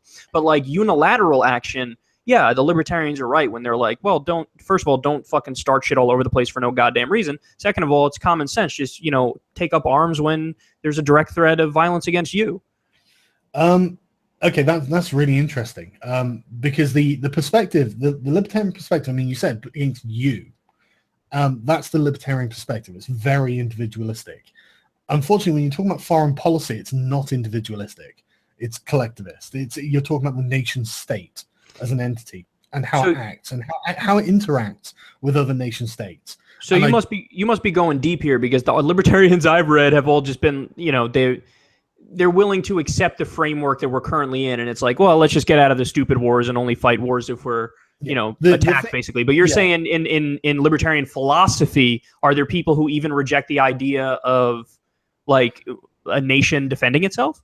No, I'm sure they don't. They don't. But what I think they don't understand is that, I mean, or at least the people who, this sort of, basically these people want to apply the non-aggression principle to international diplomacy, right? Right. Yeah. I don't think that's a sound, or not necessarily a sound policy. And I think there are definitely going to be situations where that's going to fall on its face. And so I think it's because it's such an individualist philosophy. And this is the thing, like I get people who on Twitter who obviously hate me because I've criticized something they love, or something they believe in, who will say things like, well, you just say everyone's an ideologue. You say everyone's a this, everyone's that. Say, no, I even agree that there are times when collectivism is the appropriate thing to do. It's just generally on social policy, it's not. It's very rare that there's a good time in social policy to do this, but in an international policy, you kind of have to be. When you're dealing with states, you can't really be an individualist. Right. I mean, I guess the argument, or at least in the context that I was thinking about libertarianism there, is you kind of extrapolate the idea of individual rights when it comes to foreign policy issues, like individual rights becoming nation states and how they would act. Yeah, and again, it sounds good, but I can certainly see. So, are you more interventionist than me? Would you say? It really depends. It really depends. I mean, what's the last U.S. intervention you would have done? I come with the good questions, man. Yeah, you do. Christ, that's good. I definitely would intervene to stop communism. Definitely. So would you have done Vietnam? Probably. Okay, I massively disagree on that one. No, and I'm not saying for moral reasons or anything like that. I'm not suggesting, but I think that if you're living in a liberal state and you have a world empire and you see a distinctly illiberal, and this is my point, this is exactly the difference, right? From a personal level, sure, Vietnam is fucking atrocious. I've seen enough Vietnam War films to at least get an impression of what it might have been like, and okay, yeah, horrible, absolutely horrible on every level. But if you're looking at things from like a collectivist, top-down state actor point of view, and you're thinking for the good of your nation, and you've got this sort of world-spanning liberal democracy that's, heading up other liberal democracies around the world, and you see communism just marching through Asia like the dominoes falling, as they thought, I can see how they would think they would need to intervene. So the problem is, though, I don't know how much I believe them in their cries of, oh, this is an imminent threat, and if we don't attack now, they're going to be in fucking Montana next week. I'm totally in agreement. I don't know whether, it would have necessarily, and I'm not even saying necessarily I would have been in favor of it. And especially knowing the consequences, maybe I wouldn't. But yeah, I mean, 3 million dead people in Vietnam, like peasants who weren't fucking hurting anybody. Yeah, absolutely. But the US only did that because it could. It didn't have to do that. It did that because it thought it was going to be easier for it. And I'm against dropping Agent Orange on peasants. No, of course. The wars don't need to be fought that way. And the worst part about it is that just drives people to your enemy as well. That's what annoys me about all of this sort of stuff. Is not only is it unnecessarily brutal, but the brutality itself turns people off of you. And it's like the shock and awe thing in Iraq. It's like, what are you doing? Yeah. You're not trying to, you're trying to terrorize the Iraqi people. They're the ones living under a dictator, and you're making it. I bet there are people who've gone, God, it was all right under Saddam, really, wasn't it, compared to this? Yeah, I mean, the argument. I mean, that was. I feel like to this day, even though like now the consensus is, oh wow, well we shouldn't have done Iraq. I feel like it's still kind of underplayed how disastrous it was because I mean, really think about it. It was an offensive war waged against a country that didn't attack us. Hundreds of thousands of civilians died. Thousands of our own troops died. And think about how many times the Bush administration moved the goalposts. So they started out with Saddam did 9/11. And then when that was bullshit, by the way, when that was bullshit, that should have been the end of the conversation. Like, okay, so then we're not going to war because he didn't do 9/11. But then they just moved the goalposts to, oh, he has weapons of mass destruction. But then, like, hold on. So let's say he has weapons of mass destruction. I don't know why the implication was, well, I mean, obviously now we have to go fight him and take him away because if we don't, he's going to use them. Well, why are you assuming that? I don't even get that. Like, well, I just want to stop there as well and go, hang on. Saddam Hussein was a CIA asset. Oh, totally. The pictures of him and Rumsfeld shaking hands. Yeah, absolutely. I didn't think it was something we needed to validate. I thought it was well known. Right. But yeah, absolutely. Anyone can Google this. We were the ones supplying him with arms. He was one of our pawns against the Russians in the area. And then, so they moved the goalpost at the end to, the last step was, well, look, he's just a really, really bad guy. Oh, but then they never finished the sentence. When they finished that sentence, it should be, with our help and our weapons. So when he did the height of his atrocities, we were backing him. So it's like, it's a war built on fucking falsehood on top of falsehood, and the consequences of it have broken the Middle East. I mean, don't get me wrong. It's not like they were doing dandy before. Fundamentalist Islam is a scourge. Of course. But, the effects of toppling... advantage to having him there. You didn't have ISIS. Totally, absolutely. And that's not to say you and I don't sympathize with the people who were, in his fucking rape rooms and shit. Of course we fucking feel horrible for those people. But the question is, is the thing that comes after worse? And the answer is yes. And if we just kept our hands off of it, I mean, it would have been a much better situation. You wouldn't have had ISIS, certainly in the current form. Yeah, see, this is what I was exactly what I was trying to get at, right? What we're basically discussing when it comes to power politics, you can't sit there and say, well, on an individual moral level, that's a bad thing. You can't do that. That prevents you from making judgments from making judgments that will have the least impact. And that's exactly the sort of thing. I mean, literally them saying, well, Saddam's a really bad guy. So yeah, okay, that's great. But ISIS are a load of much worse guys. So, you can say, well, we've got to remove him for moral reasons. It's like, no, for ethical reasons, he has to remain. That's exactly right. And it's so easy to do a smear campaign because then people could just flip it on you and smear you and say, oh, well, look at that. Sargon says Saddam Hussein wasn't a bad guy. Yeah, exactly. It's like, then so they flip the conversation to something it wasn't, and now you're put on the defensive when your point was perfectly rational, and they're smearing you. Yeah, and it's the same with Gaddafi. It was the same with Gaddafi.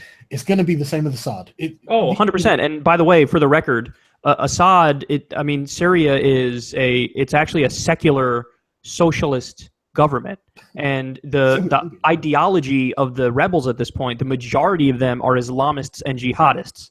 So this idea of like, well, just get rid of him and like we'll see what happens. No, it's a guarantee that civil society in Syria will collapse way even further than it already has, and you're going to potentially have ISIS or Al Qaeda or Al Nusra, who was Al Qaeda in Syria, fill the vacuum. Yeah, it was without a doubt, it's uncontestable. It's going to happen if you do that. And this is what it just drives me crazy about the whole thing. It's like, look, you can't argue for immediate individual moral consequences and attitudes when dealing with state actors. You have to adopt a form of like Machiavellian ethics. I mean, this is why the prince was banned for like hundreds of years in Europe, right? 50 years after the prince was written, it was banned by the Pope. It was banned by the English. It was banned by loads of people because it was like, at the time, it was part of a genre of books called Mirrors for Princes, right? Because European nobility had thousands of young sons who all may ascend to some position of high power. And so these Mirror for Princes genre became very popular. And it was like, you had like Erasmus, who was literally like the polar opposite of Machiavelli on this, where he wrote a thing called The Education of the Christian Prince. And it was all about how to be a good Christian. And it was all about, the ideal ruler would be a good Christian, and good things would follow because God would be in favor of them, and all this sort of thing. These are all good argument, bro. It was a convincing argument for the time, but not in that it's a moral argument. It feels like you're doing the right thing. And Machiavelli turned around and said, no, look, what you have to do, for example, if you're a prince and you've conquered a hereditary princedom, you have to root out the family of the opposing prince and murder them, or you are guaranteeing civil war. And civil war is worse and will cost more casualties than you killing, say, a dozen of his family members. So you must do that to prevent the deaths of other people. And I mean, people have said that Machiavelli's an evil man and all this sort of stuff. It's like, no, he was just a statesman. He worked in the Florentine state his whole life. He suffered. He was tortured. And the whole point of the book was to give like a nobleman, a prince of the time, the ability to clear the barbarians out of Italy.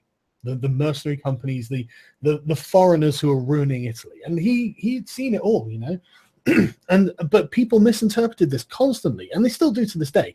To this day, I get people saying to me, "Oh, well, the prince was actually a parody or satire." It's like, you fucking stupid. Of course, it wasn't satire. He wasn't in a position to be writing satire while Florence was in the warpath of various great nations coming down. For Christ's sake. But yeah, I'm going off on one now. But this is something I've wanted to get off my chest for a while. It's like, look. You can't be selfish and be personal about foreign interaction, international relations. And so, and this is the position I'm approaching with Hillary. It's like, oh, she wants to support the Kurds. The Kurds are an oppressed people. It's like, look, the Kurds are also dangerous. I'm sorry to say, and it's not that I don't have sympathy for the oppressed plight of the Kurds, but you have to understand the greater scenario, the context around them. And also, I mean, there are, in a lot of ways, if you look at the main Kurdish parties, they're either hardcore nationalist or hardcore Marxist. They are. But what's interesting, though, is in the context of the region they're fighting, that might be the least toxic of all the ideologies. Absolutely, we can at least deal with them on a rational level that we understand. Right. We understand Marxism, we understand like nationalism in Europe and America. That's fine. Islamism, we obviously are not great at. Completely understand. And yeah, they're playing with fire too, man. I mean, that's the whole thing about Hillary's foreign policy is that she had foreign policy. They called them foreign policy experts who like propped her up in the primary and argued for her, but they're fucking neocons. And they bragged that she viewed the world as a chessboard when it came to foreign policy. Like you fucking, why are you bragging about that? You're basically saying I view everything through the lens, through the realm, through the spectrum of us versus Russia, and then all the other things are in that context. So in other words, well, we know that Syria is aligned with Russia and they're aligned with Iran. Therefore, we must oppose the Syrian government and the Iranian government because they're in bed with Russia. And so it's all viewed through this like geopolitical chess game where there's, natural resources at play and there's business interests at play. And it's like power and the power dynamic, and they're struggling in a power dynamic. And that kind of thinking, I mean, it's just repeatedly shown to be worse for everybody involved. I mean, this is how you get Ronald Reagan arming the Mujahideen and then, them eventually turning the guns on us because they thought we got to beat the big bad Soviets. Oh, dude, I can't remember who said it. It was some admiral at the height of the British Empire where he was just like, look, England has no friends or enemies, only interests. And that's the United States right now. That's any great power, really. Any great power. You don't have friends, you have interests. Right. And yeah, it's exactly the point that I think that's the reason why literally her and her supporters cannot understand the idea of it being a good thing that Trump and Putin would get on. And that the funny thing is, for me, even though I've argued, and by the way, if you want, I can give you my argument as to why I think she's the lesser evil. I argue that that's the best part of Trump. The best part of Trump is that we'll probably get along with Russia now, and we'll probably not fuck up Syria further. And obviously TPP, if he stays to his word, which I have my reservations on that. But if he sticks to his word on that, that'd be great. So those are the three best things about him in my mind. Yeah, absolutely. I mean, people don't seem to understand just how fucked Russia is. We've got these sanctions on them that are literally they're shrinking their economy. Well, people also don't even know, like, you find that a lot of people in the U.S. who want to talk about this issue are just utterly clueless about the history of the region and about what's happened with NATO. So we had given Russia our word when they dissolved the Soviet Union and became Russia. We told them, look, we got this thing, NATO, but don't worry, we're not going to expand it towards your border another inch. We gave our word on that. Yeah. And then we went back on it multiple times, and we've expanded towards their border. Now, understand something. We've had this play out before. Remember the Cuban Missile Crisis, where they Russia put missiles. Did the same to you. Right, they did the same to us. And what did we say? We thought it was an imminent sign of attack, and that they're going to go to war with us, and they're going to do it any minute now. But for some reason, when we put them in the same position by expanding NATO towards their border, we expect them to act like, what do you mean? Why are you getting mad? Like, well, you're fucking expanding this giant thing towards my border, and now we think you're threatening our sovereignty. Now, by the way, I'm not team Putin or anything, and I'm not, trying to say he's 100% right and the West is 100% wrong. But he does have a big poster of him shirtless on his wall. That's all he's saying. I'm just saying that people have to, if they want to engage in a conversation about it, they have to know these facts, and they don't know these facts, and they want to have this conversation as if the West is 100% angelic and Putin is 100% wrong, and that's not true. Now, when you get into like Crimea, well, then there's a deeper conversation, and you could argue, well, the territorial sovereignty, he jacked it from. So I get it. Like, it's not like it's not an issue that he might expand and take back some of the post-Soviet states, and it's not like I'm for that. Of course, I'm against that. But I'm just saying people need to understand the way it unfolded to understand where he's coming from, and to try to perceive that at least some of the actions of Putin are defensive and not offensive. Almost all of them. Almost all of his foreign policy has been entirely defensive. Like when Kerry, in 2013, when they were talking about the chemical weapons. The chemical weapons. And I tell you what, I wish I had saved this. I saw somewhere that a UN investigation headed by a Dutch team had gone in and established the chemical weapons that they'd been talking about, the attack, was done probably from the rebels because it came from like within Turkey or something. No, I covered that myself. That's I'm telling you, man, it's the oldest trick in the book. Is like, you have this horrific thing, you just go, I don't know, blame it on Assad, blame it on the government, and just blame them. Because I swear to God, I thought I'd sort of seen this, and then I went to Google and I looked, and all I could find were left-wing articles saying no, it was Assad. And I'm like, no, I know I saw this. So, you telling me that I know that's true, that's false, that I know that this has gone down the memory hole somewhere, or literally Orwellian, where the only narrative I could find was just, honestly, left-wing propaganda sites saying blah, blah, blah, Assad, blah, blah, blah, Assad, because it was what Hillary wanted. Well, the thing is, you nailed it. I mean, you could see in their actions what's really going on and what the dynamics are. The thing you just mentioned. So Kerry was doing a press conference, and somebody from Russia basically said, is there anything that the Syrian government can do to prevent this imminent U.S. attack that you guys are saying you're going to do? And Kerry kind of reasonable. He wanted to sound reasonable. Kerry kind of half jokingly was like, well, yeah, he could turn over all of his chemical weapons, but he's not going to do that. And then the next day, Assad's like, here, take all my chemical weapons. Yeah. Putin was just like, slam down on the table, done. Right, exactly. And then, by the way, a very similar thing happened also there was this besieged town in Syria. And the argument in a lot of Western outlets was, well, I mean, look, the government has cracked down and they're not allowing any, international aid in there, and there's fucking Hezbollah guarding them, and so these people are starving to death and they're watching it happen. There were all these panicked articles about that. Now, I covered that on my show, but then a day later, the same goddamn thing happened. They got their aid. So, in other words, Assad, and he told Hezbollah, because Hezbollah is, working in part in there, in the Syrian civil war. So he told it, well, lift whatever fucking barricade you have set up and whatever block you're doing here. And then they got their food. Now, the difference between the Syrian government and fucking Al-Qaeda and ISIS is that, go ahead, write a few articles about Al-Qaeda or ISIS blockading something, and then watch how they respond. Yeah. I mean, they will take your articles and say, look, the West is weak. Exactly. Right. And they'll gladly watch people fucking starve. So, yeah, the whole narrative on this has been kind of misleading from the beginning, and we still see it today. There's still articles today that I'm like, it seems like it's propaganda and it's horseshit. Do you want to know something really interesting? I mean, honestly, I think that huge amounts of what we read in our media, we know is propaganda and horseshit. That's a worry. And the thing is, people outside of the West know this as well, and they know that we're being propagandized. Yes. They know it. And I mean, I was reading The Management of Savagery. This is the manifesto of the Islamic State, basically, as far as I can tell. It was written by some guy who was drone striked, picked up by al-Baghdadi, and then passed around within the Islamic State. And I got this from The Guardian, so I assume that this is the official narrative. This is a thing they believe is happening, right? Mm-hmm. And so I read The Management of Savagery. And there was this one bit that really struck me, where they described the West as having a media halo, where wherever they go, the media says all these positive, glowing things, and so people don't realize what we do. And that's true. And we do have incredible propaganda, pro-Western propaganda, whether we even realize it or not. And it's pro-Western just on the omission of information. They don't even have to lie.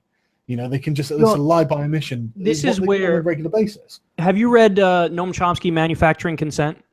I haven't read it, but I've seen interviews where he's talking about it. Okay, you got to read that. That was one of the first Chomsky books I read, and he makes a very convincing case that the structure of our media and our government in our free Western liberal democracies is actually more conducive to what you would expect a state-run media to do, which is a strange case to make, but he makes a good case based on the incentive structure and based on, I mean, you got to read it. I'm not going to be able to do it justice here. But sure. But I completely agree. It's the incentive structure. They're just incentivized to do these things, and so they do, and you can hardly blame them. Of course, why wouldn't they?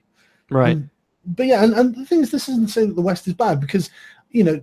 Yeah, we're not saying that. I mean, it's a very mixed picture, and I think you and I agree that Western values, liberal values in terms of social policy, I mean, to me, I would argue they're just superior. I mean, the idea more or less that you should leave people alone and do what they want as long as they're not hurting anybody else. Now, obviously, we don't have the perfect manifestation of that ideology. We're still locking people up for smoking some fucking weed. But, that concept is something that's much more embedded in the liberal Western mind than if you go to other ideologies. Yeah, you don't necessarily have to make the logical case for it. You just have to make the case that it's not happening, and people accept there's a default premise that's a desirable thing. Yes, and that's important. And the crazy thing is that that's simply not the case in other parts of the world. I mean, If you're living in Saudi Arabia, that's not a thing. That's not the default position. The default position is women cover the fuck up. We're going to behead people in the street for drug smuggling and sorcery and witchcraft and apostasy, and all atheists are terrorists. And that's perverse. And that's why it's important to get ideas out there that are kind of highlight the benefits of freedom. Yeah, I mean, I think you know what, right? I think there's definitely an argument to be made that the alt-rights are very worried, and not just the alt-right, but lots of people. I mean, I myself am worried about the Islamization of the West, but there's also the argument to be made that look, I'm just thinking about this as if I'm reading a history book, right? And so if I can totally see, like, for example, you have the Bible. The Bible is one of the like examples of how a foreign culture can mold another culture by like the Babylonian exile is the perfect example, because like almost everything prior to like the Persian Empire in the Bible is directly lifted almost word for word from ancient Mesopotamian myths, things that were written thousands of years before the Hebrews even existed. And so I mean, obviously I can't prove this, but come on, you can't say that when the Assyrians conquered, or the Babylonians, sorry, under Nebuchadnezzar conquered the Israelites, they took all the educated classes over to Babylon. There they stayed for an entire generation, and then when the Persians conquered Babylon, the Persians said, right, you can return to Israel, and many of them did, bringing back these myths and cultural things and all this sort of stuff, and that completely changed the tone of the culture. And I think that there's a damn good chance that liberalizing and westernizing Muslims, that a lot of them are going to start returning to the Middle East at some point, I suspect. I think, they've got family over there, they've got connections over there. We could be responsible, but in a kind of almost a Trojan horse way, for liberalizing the Middle East. So, okay, that's a fascinating thought, but I actually go further than that. I think in not a Trojan horse way, we're going to win. And I think we're going to win because it looks like there are trends of history on certain topics and on certain issues. And there's this like wave towards more social freedom and acceptance. And I think that's the case, maybe in part because of technology, maybe because of the rise, the relative rise in the standard of living since like the 1800s and the 1900s to today, to the point where, if you're middle class in the West, you're doing all right. So in those conditions, it allows for people to have this more social freedom.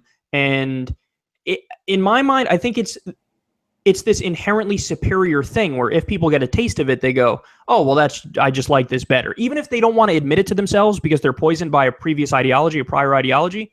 Yeah. Like that's the default. So let me give you an example. I have a friend who was a former Islamist, and he said one of the main things that de-radicalized him was just awesome TV shows. Like he said he would it didn't fit in with his ideology, but he started watching these shows because he would watch them. He'd go, these are really fucking good and really interesting, and I can't stop watching them. If you look at for example, a 15-year-old or 16-year-old kid who grew up in a fundamentalist Muslim household, and then let's say for whatever reason he heads off to join ISIS or something. Well, look, the West has an advantage in that we're a society that's much more willing and much more open and much more likely to say, hey, you know what? Porn's okay. There's nothing wrong with porn. So if that kid has an out, if that kid has this opportunity of like to get a little taste of porn, to get a little taste of, whatever, I know it sounds trivial, but like the fucking 8,716 different kinds of candy we have in the West and cereal flavor and like all these different things. If you put them together, if it's this giant amalgamation of all this awesomeness, it's hard for people to hold on to these draconian old school ideas that are so obviously preposterous on the face. So even if they're like, really, really embedded in this system where they're propagandized from when they're young and they're brainwashed and they're made to believe it, I don't deny that many of them believe it and they'll hold on to it. But we have an advantage that I think our ideas and what we push for is more in line with the default of what a human being is. There's something that's inherently pleasurable about sex and being open to it. Something inherently pleasurable about alcohol and, intoxicants that so we're on the winning side of that, and they're the ones who are fighting the uphill battle. Yeah, and any kind of ideological straitjacket engenders it. I really do think it sows the seeds of its own defeat. Yes. The only way to counteract that is increasing totalitarian measures, and that's the problem. Because as soon as you say, look, I mean, social justice warriors, you can't be, you've got to be politically correct. I'm sorry, then you've just made not being politically correct the fun forbidden fruit. Totally correct.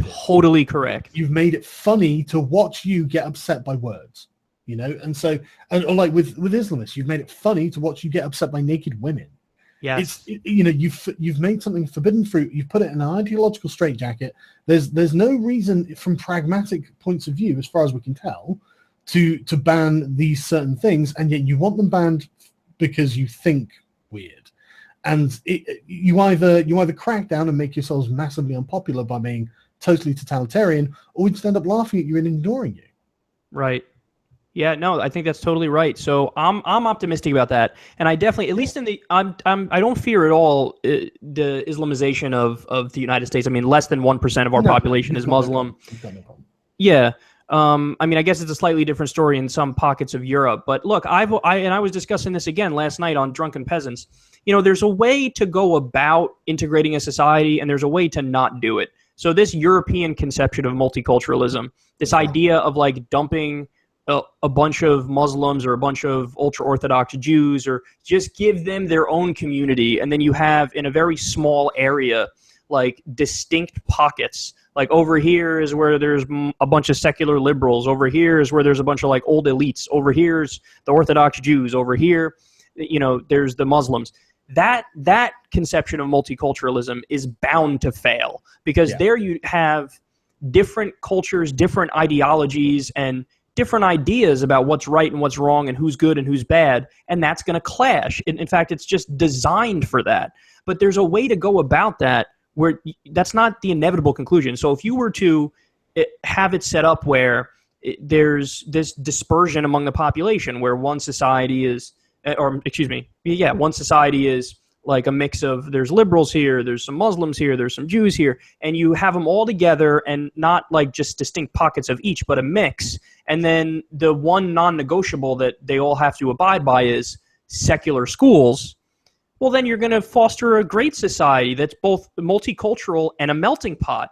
And that's the conception of multiculturalism that can win. And that's the kind of conception that we've kind of implemented here in the U.S., as opposed to in Europe, where you have the distinct pockets and it looks like it's failing. Yeah, I tell you, the US has the ideology of the melting pot that Europe doesn't have. Europe is, in fact, through thousands of years of close contact, become really segregated in its nations. France is very distinct from England, and they know the distinctions. Right. The French want to be French, the English want to be English, and they both know why they don't want to be the other one. But when you go to the United States, you've got this ideology saying, look, you become an American. You pursue That's right. And that is a powerful force, and everyone in the society upholds that. Whereas in our societies, it's the left as well. The left is the slow poison that's being dripped into people's ears, going, what's a bad thing? It's being British is a bad thing. Fuck you. Being British is a bad thing. God, fuck yourself. Being French is a bad thing. Who are you talking to? I'm going to give you a fact right now that's going to prove what we just said, that shows that in the United States it's worked really well compared to Europe. There's a higher percentage of evangelical Christians that oppose gay marriage than there are American Muslims. So American Muslims are more accepting of gay marriage than evangelical Christians in America. I have actually seen that as well. I've seen that stat bandied around somewhere as well. And it's obviously true. It's the figures that we find.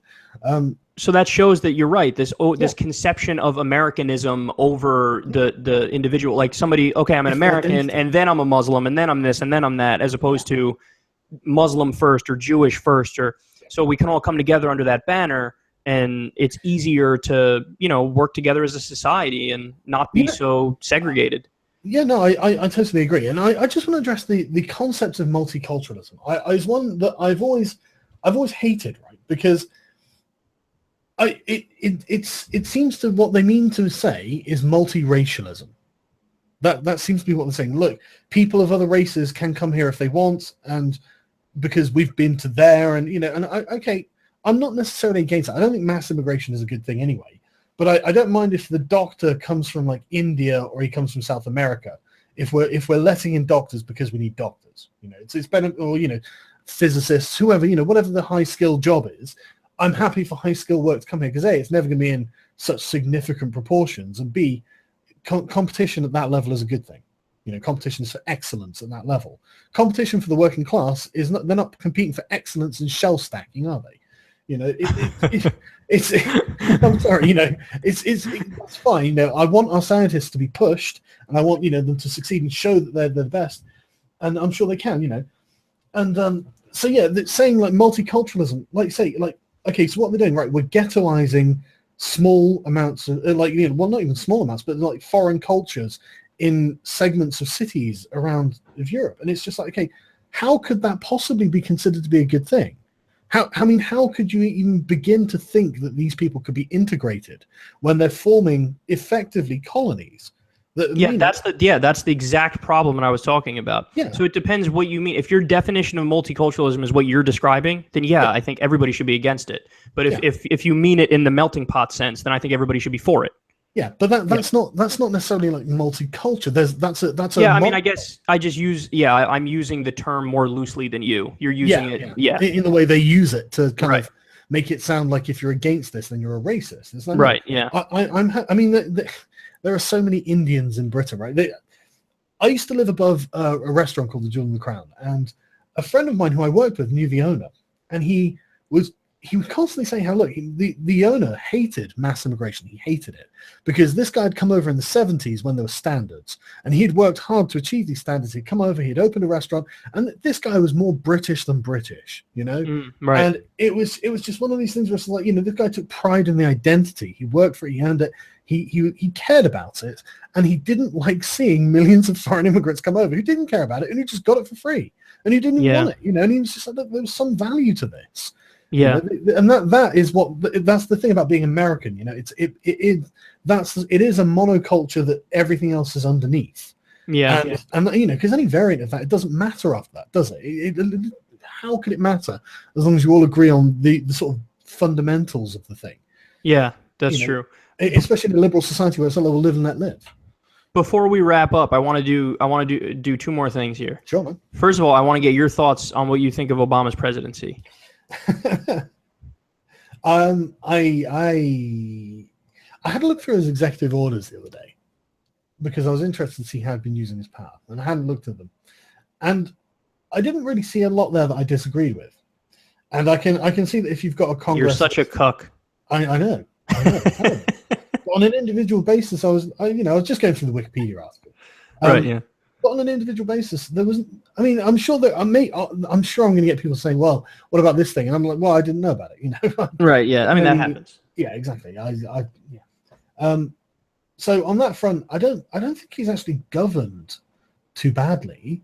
The problem is, I think that he's been really weak on social issues.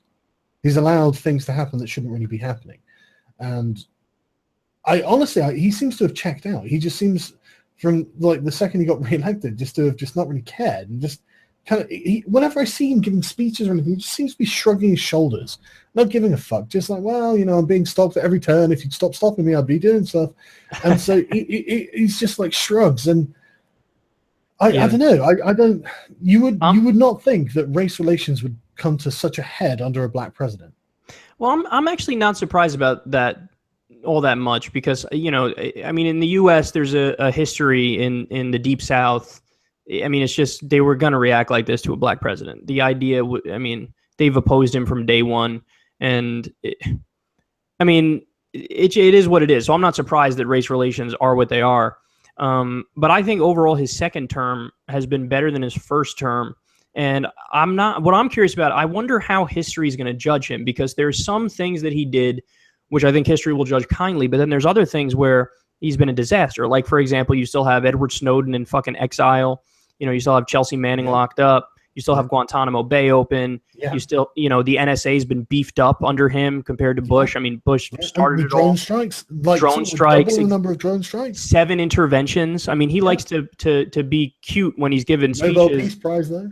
Yeah, he likes to be cute when he's giving these speeches, when he's giving these interviews, and you know, he'll say stuff like, "Well, look, when I came in, there were about 100,000, 115,000 troops in Iraq, and now there's like 15,000." It's like, well, jackass, that's not what you didn't say. Oh, I'm going to lower it to that number, and then, oh, yeah, I'll intervene in like 4 more countries on top of that. You said you're going to get us out of it, and you didn't get us out of it. Yeah. So, like, some things I think is pretty much a disaster. But then there's other things that, like, I think history will unquestionably judge kindly. Like, the fucking making peace with Cuba finally after all those years. I mean, having every president act like a fucking throw a hissy fit and like throw a tantrum because we propped up a dictator back in the day and then they overthrew it. Like, oh, now we're not going to talk to you. Meanwhile, everybody else is like, get the fuck over it. Yeah, and then by the way, conservatives should really love that move that Obama did with Cuba, because since Obama opened up the lines of communication, they've legalized small businesses. So what the Republicans have been saying they wanted to get accomplished there forever, he actually got accomplished. So that's not saying Cuba's perfect now, but it's saying they've taken a step towards freedom. So that's good. And the Iran deal, I think, was good. He did some these overtime rules. I don't know if you heard about this, but like he extended overtime rules for, I forget what the number is, like $46,000 or less. You get overtime. Right. Okay. I didn't know that. And then also, I think probably the best thing is he's been consistently now releasing nonviolent drug offenders.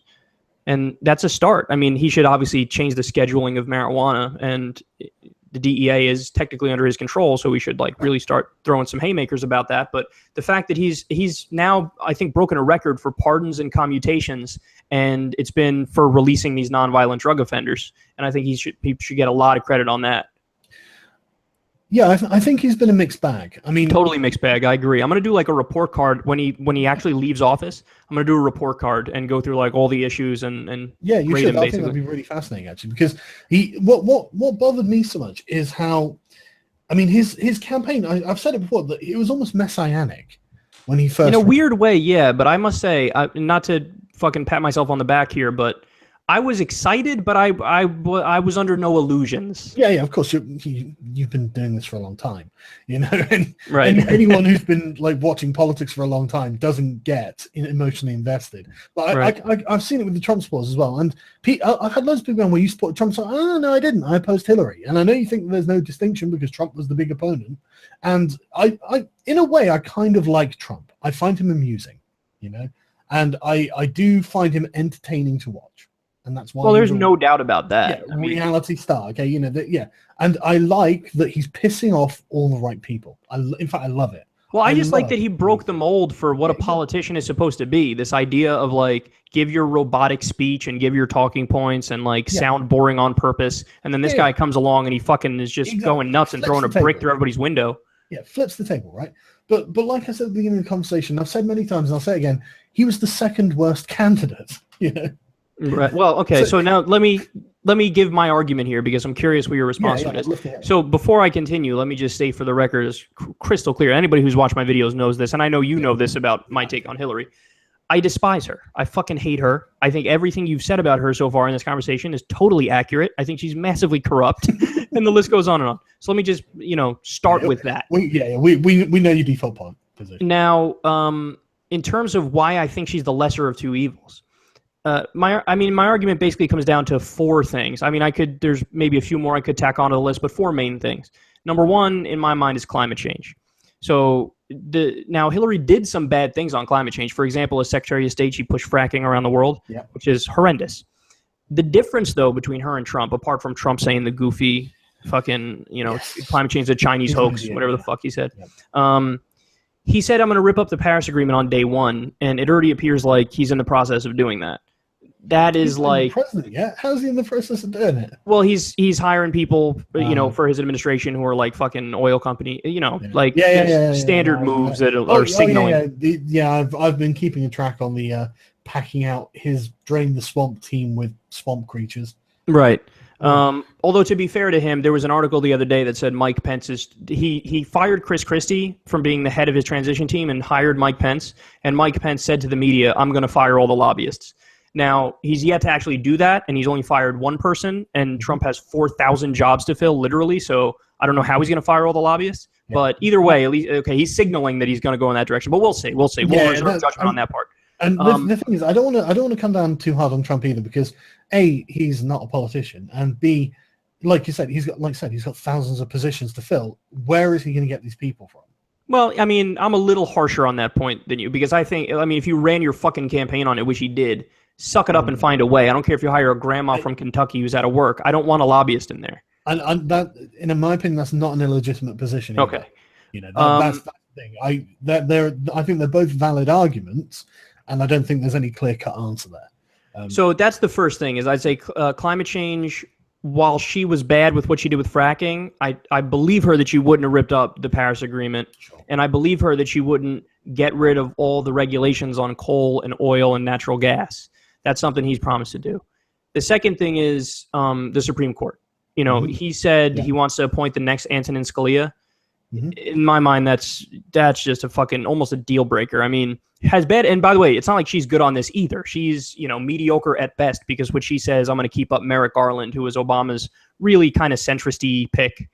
So that's the second thing. The third thing I'd say is taxes. So on taxes, Trump is going to do standard Reaganomics 101. He's going to do the Bush tax cuts on steroids. He wants to cut the top rate to 28%, the top marginal rate. That was what it was under Reagan. That'll explode the debt, explode the deficit. He wants to deregulate on top of that. Well, as I understand it, he wanted to pass legislation to close various tax loopholes. Yes, that's true, and I give him credit for that. So now, I'm saying I appreciate his actual rates that he proposed was 28% for the top. Yeah, I appreciate that. But if they're actually skimming out like trillions in tax loopholes, then bringing that back and then taxing them at a lower rate might bring in more income. I mean, this is the argument. I mean, I don't know. Yeah, I know that's the argument. That's true. Yeah, so. I know, but the thing is, and this is another one of those classic tricks is, what you could do is you can upfront you do that, and then you just slip them back in later as addendums to bills. Like, oh, here we got rid of the loopholes. Whoop, look at that, they're back there 2 years later. So it's entirely possible. So there's that. And by the way, worst case scenario for Hillary on taxes was I thought she keeps them what they are right now, which is the top marginal rate is 39%. Under Bush it was 35%, but Obama's rates are the same as her husband's rates, which weren't bad. Okay, so I think I can explain to you why I think Trump is less bad than Hillary. So let me just give my last point here, which is, and there are others, but I'll just leave it at this. Yeah. On regulation, I mean, he said he wants to get rid of the FDA, he wants to get rid of the EPA. And now I don't think he's going to do that, but he's doing it in practice because he's appointing Rick Perry, for example, to the Department of Energy. He wants him to be the energy secretary. Well, Rick Perry said he wants to eliminate the Department of Energy.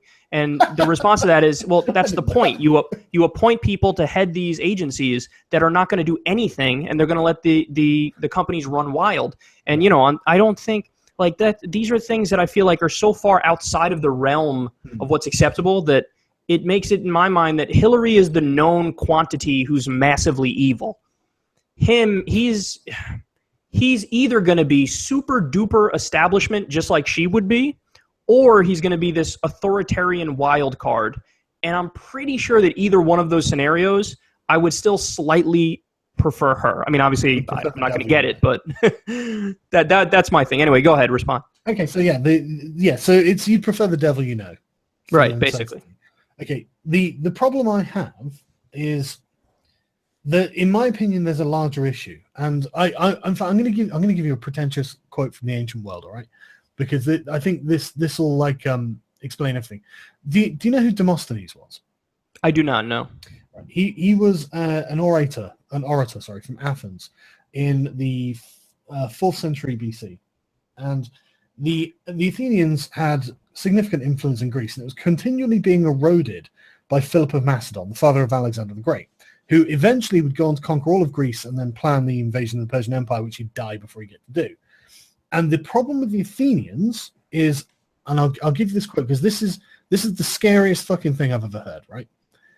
So It's about 3 paragraphs long, and I'm sorry it's going to be a bit of me reading, but honestly, you have to hear this, right?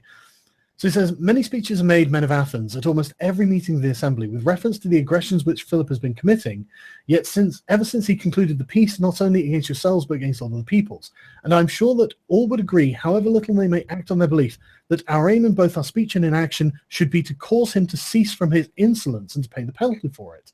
And yet, what I see, in fact, is the treacherous sacrifice of our interests has gone on until what seems an ill-omened saying I fear, may really be true, that if all who came forward desired to propose, and you desired to carry, the measures which would make your position as pitiful as it could possibly be, it could not, I believe, be made worse than it is now. And he says, there may be many reasons for this, and that our affairs did not reach their present condition from 1 or 2 causes, but if you examine the matter all right, you'll find that the chief responsibility rests with those whose aim is to win your favor and not to propose what is best. Some of them, men of Athens, so long as they can maintain the conditions which bring them reputation and influence, take no thought to the future, and therefore think you should also take none, while others, by accusing and slandering those who are actively at work, are simply trying to make the city spend its energies in punishing the members of its own body, and so leave Philip free to do and say as he likes. Such political methods as these, familiar to you as they are the real causes of the evil.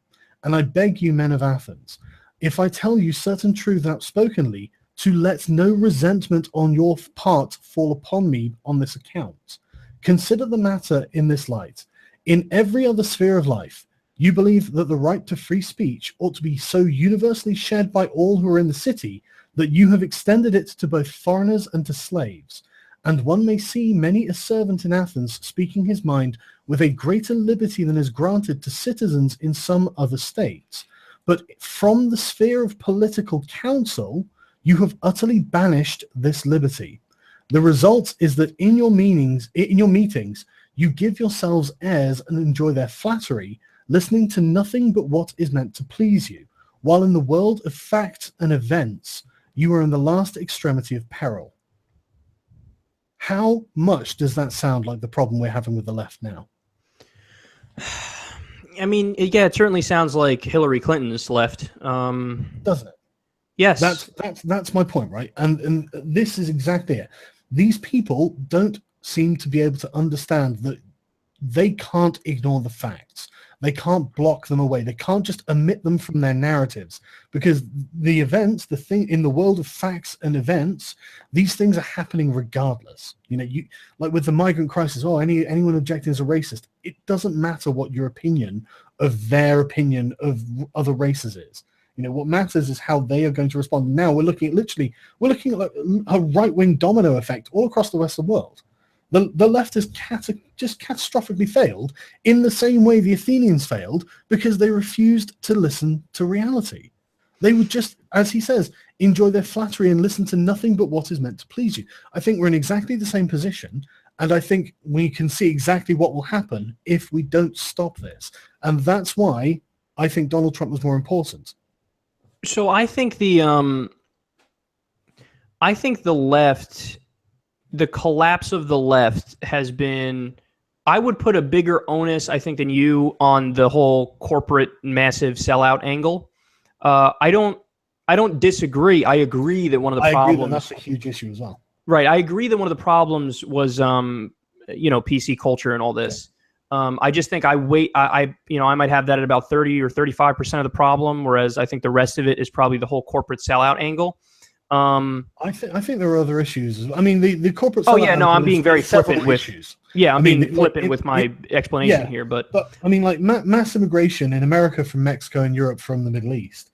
Like jobs being exported overseas. Yeah, I think that's the bigger one. To me, I think that's the bigger one. Like at least in the U.S., I don't think the immigration issue is as. I mean, I guess I suspect in places like Texas and stuff, it might be quite.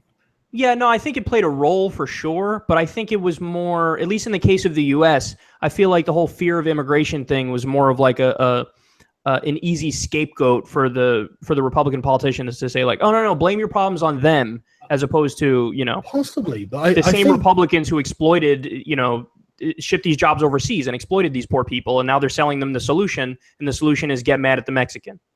Yeah, I mean, I agree. I agree that there are people who do this, but the thing is that doesn't work unless there is already some kind of grassroots resentment against mass immigration. That's true, but I think that the core of it is, in the United States, again, specifically, is that rational given the set of circumstances and given the facts. And I mean, look, it's the oldest, elite trick in the book is you have somebody higher on the economic ladder than you tell you that you should be angry at somebody lower on the economic ladder than you as they run out the back door with all the money. That's true, but the people who are criticizing the immigrants are on the same economic ladder as the immigrants.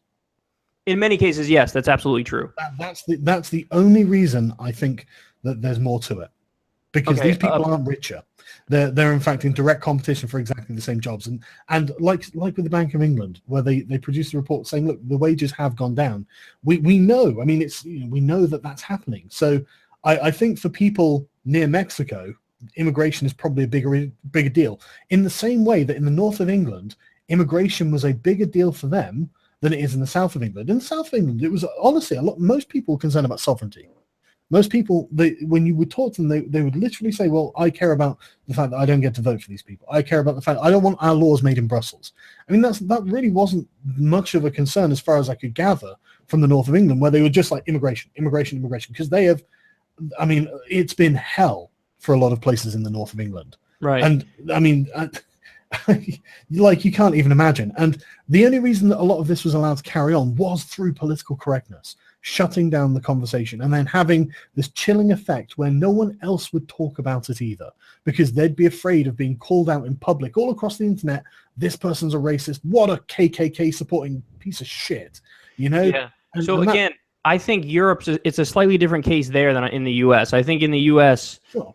Immigration is just lower on the priority list, and of even people who voted for Trump, I honestly think the core of that was more, I'm anti-establishment, she's pro-establishment, I'm going to change things, I'm going to keep jobs here. And maybe there's a slight immigration angle to that, but I think the bulk of it was just the economic message in and of itself. Okay, well, I think these things are actually connected, but to an extent, yes, it's definitely with some voters for sure. But the thing is, I think the overall effect, regardless of the actual levels of these things, the overall effect, I think they're present in both situations to whatever degree. Right. I think they're present in very significant amounts in both situations. I think there are a lot of people in America concerned about immigration, which is why building a wall was such a meme. So let me ask you, but the thing about Trump that gets me, where I'm always like, oh yeah, this is obviously why I was massively against him, is look at the Jeff Sessions for Attorney General. I mean, this is the guy he wants. This guy said people who smoke marijuana are not good people. This is a guy who criticized a white civil rights attorney for being a traitor to his race. I mean, this is really kind of fucking zombies take over the mall type shit. Yeah. This guy, Mike Pompeo, who he wants for CIA head, said that Edward Snowden should be assassinated. Yeah, it's but the difference, the difference is that everyone will agree that happened. That's the difference. With Hillary, literally, they won't acknowledge the existence of WikiLeaks. No, I agree. I agree with you that there's this massive left wing, among Hillary's followers, it's the Queen does no wrong, and let's not even discuss the evils. Exactly. And if but I don't want Mike Pompeo with power, though, and I don't want Jeff Sessions with power, and I don't think that's a good trade-off. Yeah, but this is the difference, right? If Hillary becomes president, then these people become empowered. These people get to set the narrative. They get to set the agenda. They get to tell you what is and isn't really a fact. Whereas if, Donald Trump wins, he doesn't have any kind of control over narratives like that. The right wing are terrible with narratives, and we can all agree. That I definitely disagree with. I don't know. I think they're abysmal. I think they're fantastic. Really, I'm not impressed. Go ahead. I want you to finish your thought, but then I'll riff on that for a second. Yeah. But so basically, it becomes the difference between, look, if we can all agree that Mike Pence is going to electrify the gays or whatever it is everyone thinks he's going to do, then we can all be in opposition to this. These are individual issues that we will fight as and when they come up. Whereas with Hillary, we won't be allowed to fight them because the people surrounding Hillary, the people who are invested in Hillary's presidency, they won't even acknowledge they're a thing. And so the only way we can get them to say, okay, maybe that is a thing. Maybe we have to have a discussion. Maybe we can be proven wrong and therefore be forced to change our position on this. The only way to do that is by voting against them. That's the only way. So and that is, I think, the thing that's saving us from the future that Athens had. So that denialism that exists under Hillary, which you're talking about, which I totally agree with, it also exists under Obama. And like you were laying out before, you said the drone strikes, and I was talking about the 7 interventions, and Guantanamo Bay is open, and he bailed out Wall Street. So he did all these terrible things too. Not to say he didn't do any good things, but he did a lot of terrible things too. And as Jimmy Dore says all the time, when you have a Democratic president who's like a neoliberal and does these corporate things, they put the left to sleep, and the left doesn't fight back against it. But here's the problem with that. That's not... You still have, at the end of the day, when Obama's in power, he does do more things that I think are positive than when you have, like, George Bush, for example. So when George Bush was in power, you had fervent opposition, but he still steamrolled and got done whatever he wanted to get done. So he got the Iraq War done. He got the Patriot Act done. So like this idea, and again, this is an argument that Jimmy Dore likes to make all the time, this idea of like, well, you should want it to get like really bad before it gets good. I don't know. I don't know if I buy that. And by the way, just to get to the to talk about the framing thing, how you said the right wing is bad at framing. So I don't know if I want to make the argument that the right wing is good at framing as much as I want to make the argument that the right wing is much better at framing than the left wing. So, and my evidence for that is, if you look at the opinion polls and the priorities that the American people want and then what the Democrats argue for and push for, the Democrats have a majority on most issues. Like 90% want gun background checks, 80% want to raise the minimum wage, 58% want universal health care. I mean, you go down the list and it's basically wall-to-wall like liberal ideas. But the Democrats always get their fucking asses handed to them in elections. How can it possibly be when you have so many people on your side, you still get destroyed because they don't know how to make an argument, they don't know how to frame things, and they always self-destruct? I think the problem is the ideology, the fact that they adhere to narratives, the fact that they honestly, the idea that, okay, they'll get good things done, but I won't be able to speak freely. And if I do speak freely, I'll be I've had the worst things said to me doing what we do, and the worst character accusations against me. And I'm just sat there thinking, right, okay, I don't even care if Mike Pence does roll up with a Tesla coil and start burning down gay fucking nightclubs. At least we can all agree that's happening and we can all do something about that. If no one can do but then you get the gay nightclub burned down. Yeah, but these things are happening anyway. We're just not allowed to talk about them.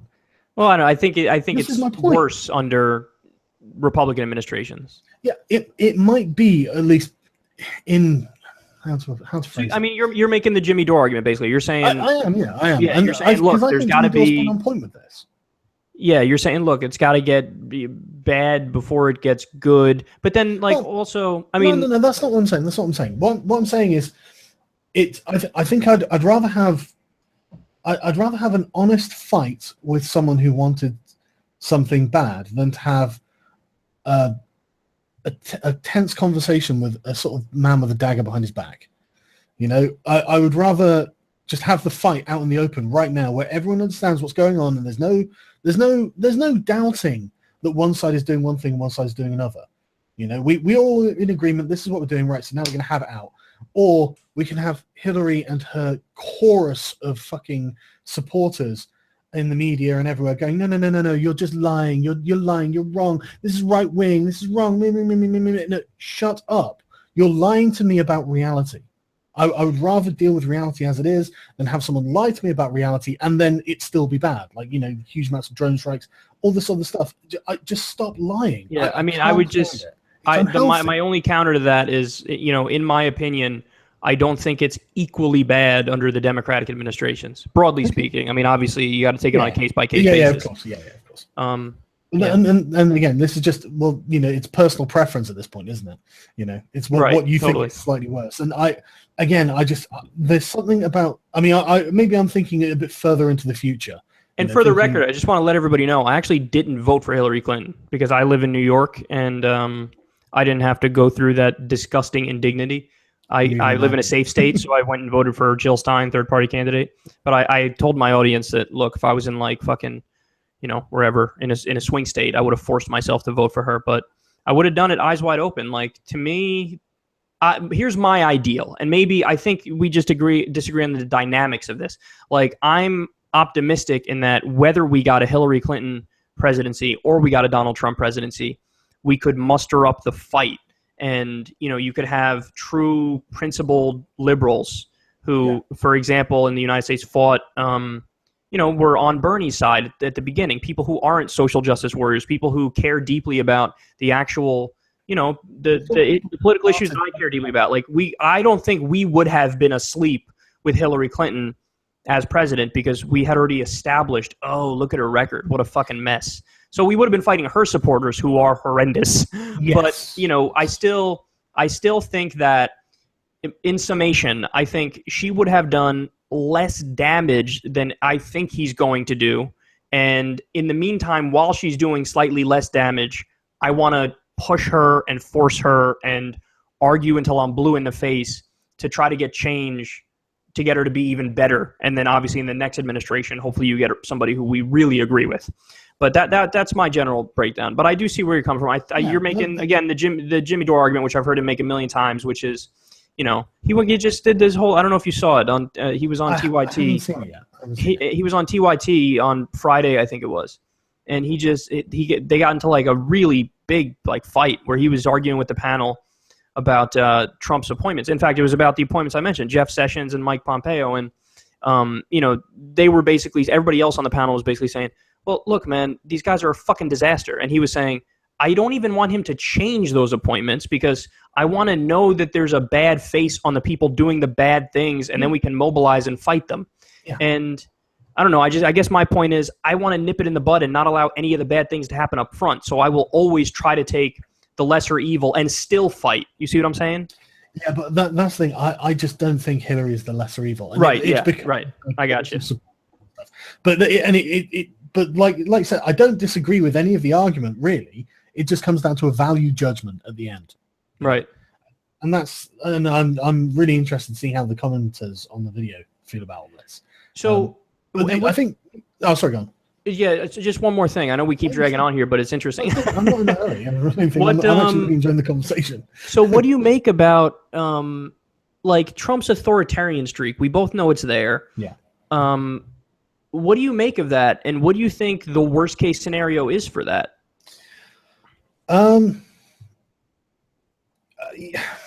Because let me just tell you, I sound like him. Let me just tell you, believe me, I'm really concerned about freedom of the press under him in a way that I wouldn't have been concerned with Hillary, in a way that I'm not as concerned with Obama.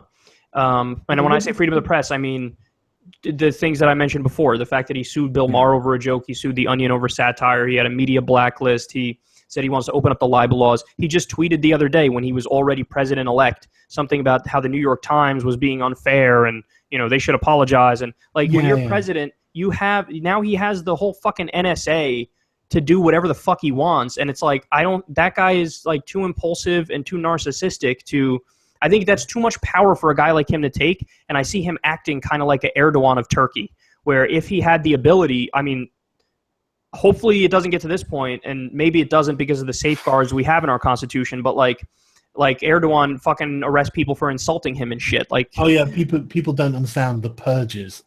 Tens of thousands of people who have been purged from government and academia and totally. So are you as I'm not that scared of that as I am? Because I'm pretty pessimistic. I'm pretty scared of that aspect of Trump, the authoritarian streak and this is even granting that you and I agree that, for example, Obama's been a disaster with the NSA and like he's had his own problems. All I'm saying is I think it could get way worse under Trump. There is certainly the potential for it. And it's not an illegitimate fear at all. And it's definitely something that can be pressured. Definitely, I think the advantage here is actually Trump's thin skin. I think he's actually quite easy to get to, and I think that if people frame their complaints in the right way, he's easily malleable. I mean, he's gone back on almost everything he promised. Because, well, that's the other thing is the black box of Trump is like, what is he? What does he believe? I mean, again, I'm hopeful on TPP and Russia and some other things, but it really is kind of a mystery box. I genuinely think he's going to pursue sort of nationalist American, pro-America policies. I definitely think he is going to pursue a friendship with Russia. I think, I mean, him and Putin probably would get on famously if they hung out or something. Yeah, I have no reason to doubt that, and I'm optimistic on that aspect so I'm just trying to categorize the things that I think he genuinely will do. There is obviously, I mean, I think he will end up being corrupt, but the level of corruption, I don't think he's capable of mimicking Hillary's level of corruption. She spent. Do you think he wants to? That's an interesting question. No, I don't think anyone wants to be corrupt. I think it's more about incentives. No, so I think, but I always thought Trump with like his gaudy gold rooms, and you read the story of how he came up, like he kind of he was aspiring to be this kind of grand, elite figure, Yeah. So I said on one of my segments, like, I feel like Trump wishes he was somebody like Hillary Clinton, because Hillary Clinton, she goes to those elite cocktail parties and everybody's giving her a pat on the back and telling her how much he loves her. Whereas Donald Trump, he kind of adopted this outsider role because he's been universally like scorned by these elites who he kind of wants to get along with. Like, people have said for a long time that actually like really rich people on Wall Street kind of view him as like a joke, like, oh, he's this buffoon who plays a boss man on TV who's not really a boss man. This whole thing might well just be Trump's attempt to get back at them as a political class. Yeah, but what's fascinating about that is like, and I don't know how to feel about this, but I feel something about it, is like, did Trump kind of broke the mold in the sense that he kind of proved you can coast to really high positions on like bombast and confidence and arrogance. And again, I don't know if I'm saying that in a negative kind of way. That's been true for millennia. That's been true since time immemorial. Yeah, but I guess the thing is with Trump, it just looked to me so obviously like propped up that I was like, there's no way this is going to work. And it worked. Yeah.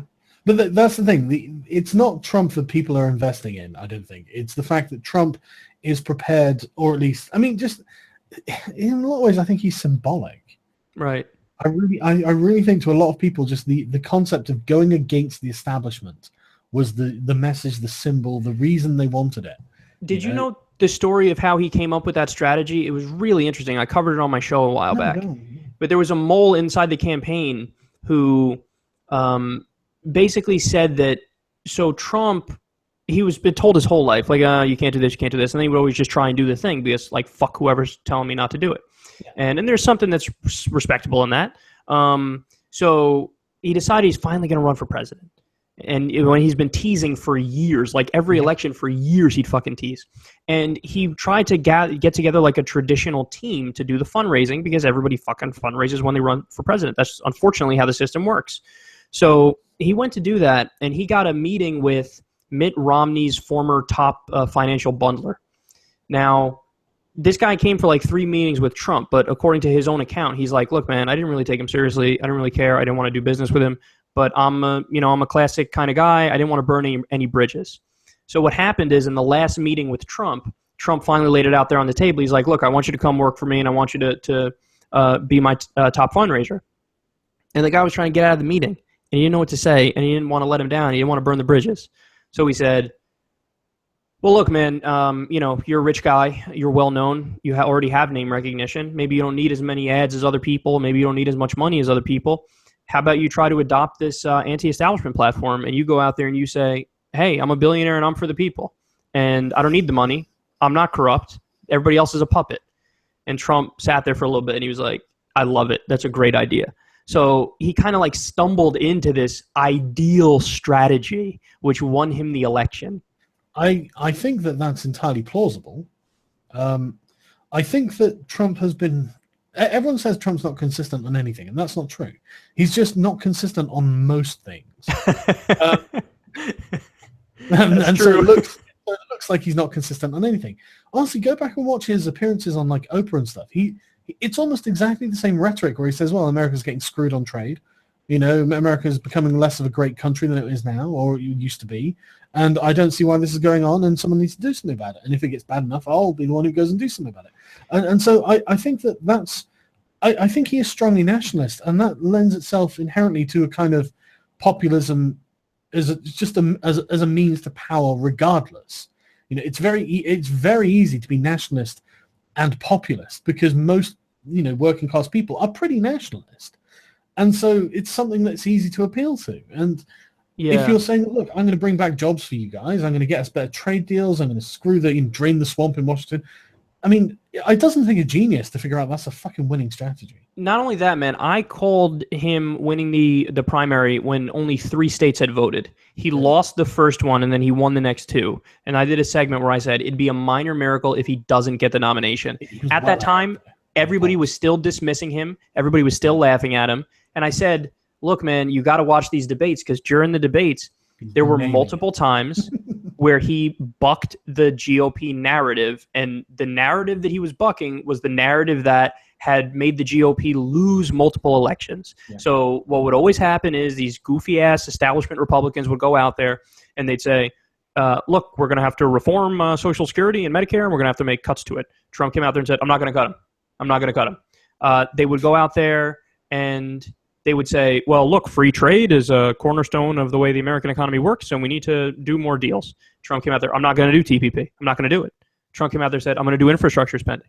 He came out there and said the Iraq war was stupid. It was stupid. Hey, Jeb, your brother didn't keep us safe. The towers came down on his watch. He said that to his face. Yeah. Now, these are things where the Republican elites were like, that's preposterous. You can't say that. You're going to lose. You're, deviating from what you're supposed to do. Yeah.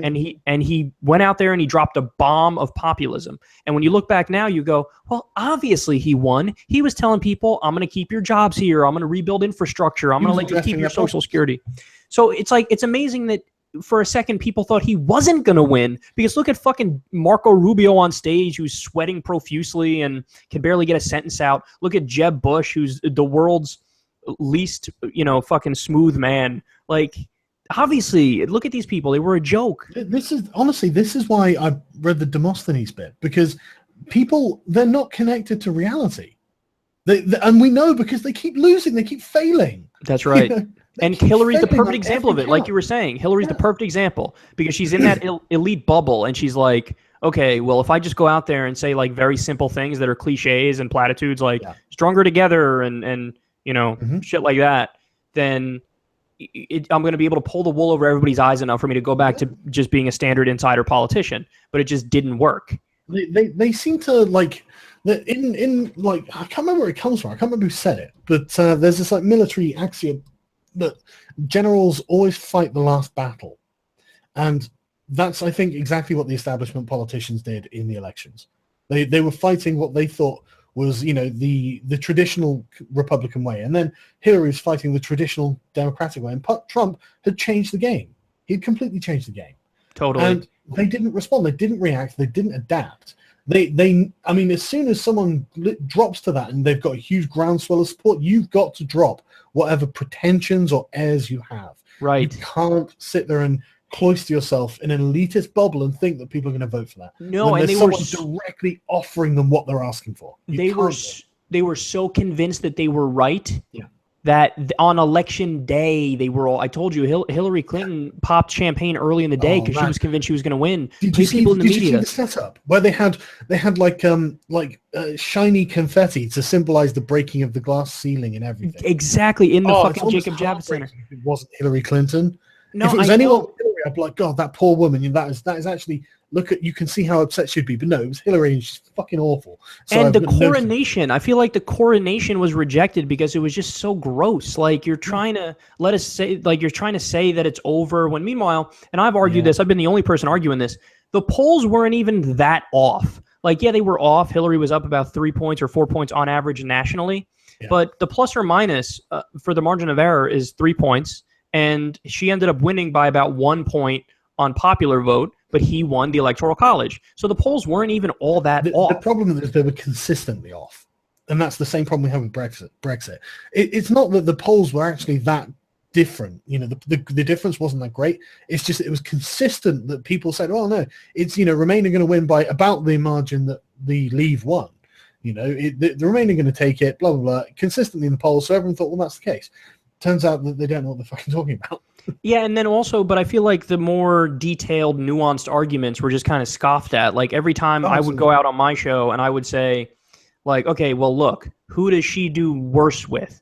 Well, she does, worse with these angry former middle-class white voters in the Rust Belt. That's the fucking Democratic firewall that they're just smugly assuming they're going to win. When in those states is exactly what I told you earlier, how you have these people who voted overwhelmingly for Obama who broke for Trump. So like on demographics alone, that's one thing. There was also the depressed millennial turnout. The people who are supposed to be solidly Democratic, she lost. She got a lower percentage of black voters than Obama did. She got a lower percentage of women than Obama did. She got a lower percentage of Hispanics than Obama did. So the list, like everything, she wasn't inspiring. And even though she won the popular vote, I mean, the way it was. You know what that is, right? And it's an exact reflection of Brexit. What did she stand for? Exactly. There was nothing there. There's nothing there. It's smoke and mirrors propping her up. Fear of Trump. If you're afraid of Trump, vote for me. And that is exactly the same thing with Brexit. If you're afraid of the unknown, of you don't know what's going to happen if Britain leaves the EU, so vote for the EU. And they couldn't make a case for how great it was going to be staying in the EU. Because if you look at any fucking country in the EU, it's shit. And the funny thing is, there's no prospect of it getting better.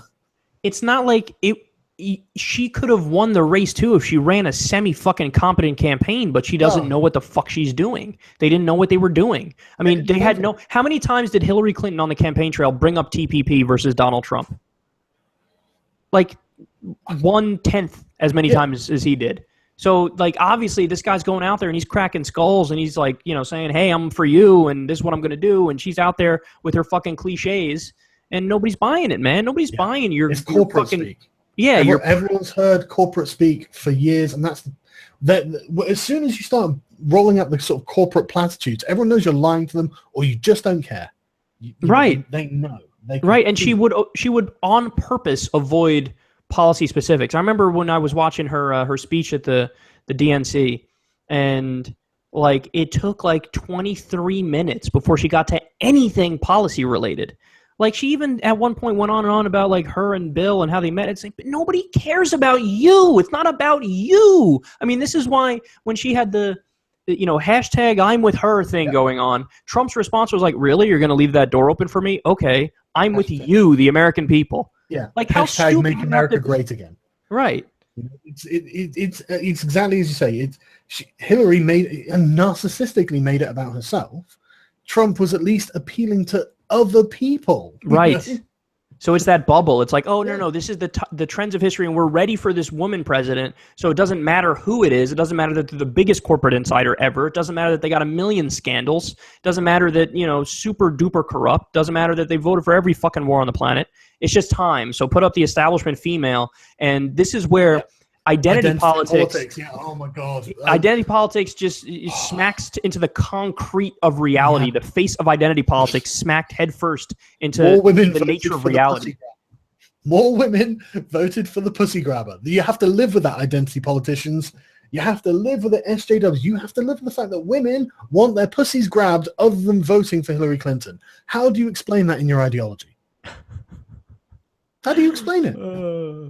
The ideology crazy. Must be bullshit. That's the thing. It must be bullshit. And this is what they know. This is why Trump's victory was so important, man. I swear. But and again, it just harks back to the Demosthenes thing where he's like, look, you just hear what you want to hear, and in the world of facts and events, they move on without you. As soon as you start cutting reality out of what you say in your worldview, then you are doing yourself a disservice because you can't accurately represent what's going on, so you can't accurately predict what will happen. And that's exactly what we saw with Brexit. It's exactly what we saw with the Conservative victory in 2010. We saw it in Brexit. We saw it in the United States American elections. It's just... And this is why I think that's more important. So I just really hope that he, on the positive things he said, the few things I agree with him on. Yeah, God, I hope he sticks to that. I hope he doesn't do as much damage in the areas that there's already signs that he's going to do a lot of damage. And I hope that and this is stealing from TJ, the amazing atheist from yesterday, but I think he was right when he said it. I hope that there's eventually basically a left Trump. So somebody who comes out doesn't take any nonsense or the identity politics, but he marries that with Bernie Sanders' policies and makes it so that you can turn America into a thriving social democracy and root out the corporatism and actually make America great again in a way that I wouldn't have all the downsides of Trump. I tell you, the only way to do that is for the left to understand that it has been co-opted by a collectivist ideology when it was born out of an individualist one. And stopping the corporate takeover of the party where they represent business interests. That's neoliberalism sinking its talons into everything is right. That's not a partisan issue. That's Republicans do it, Democrats do it. That's just the system itself.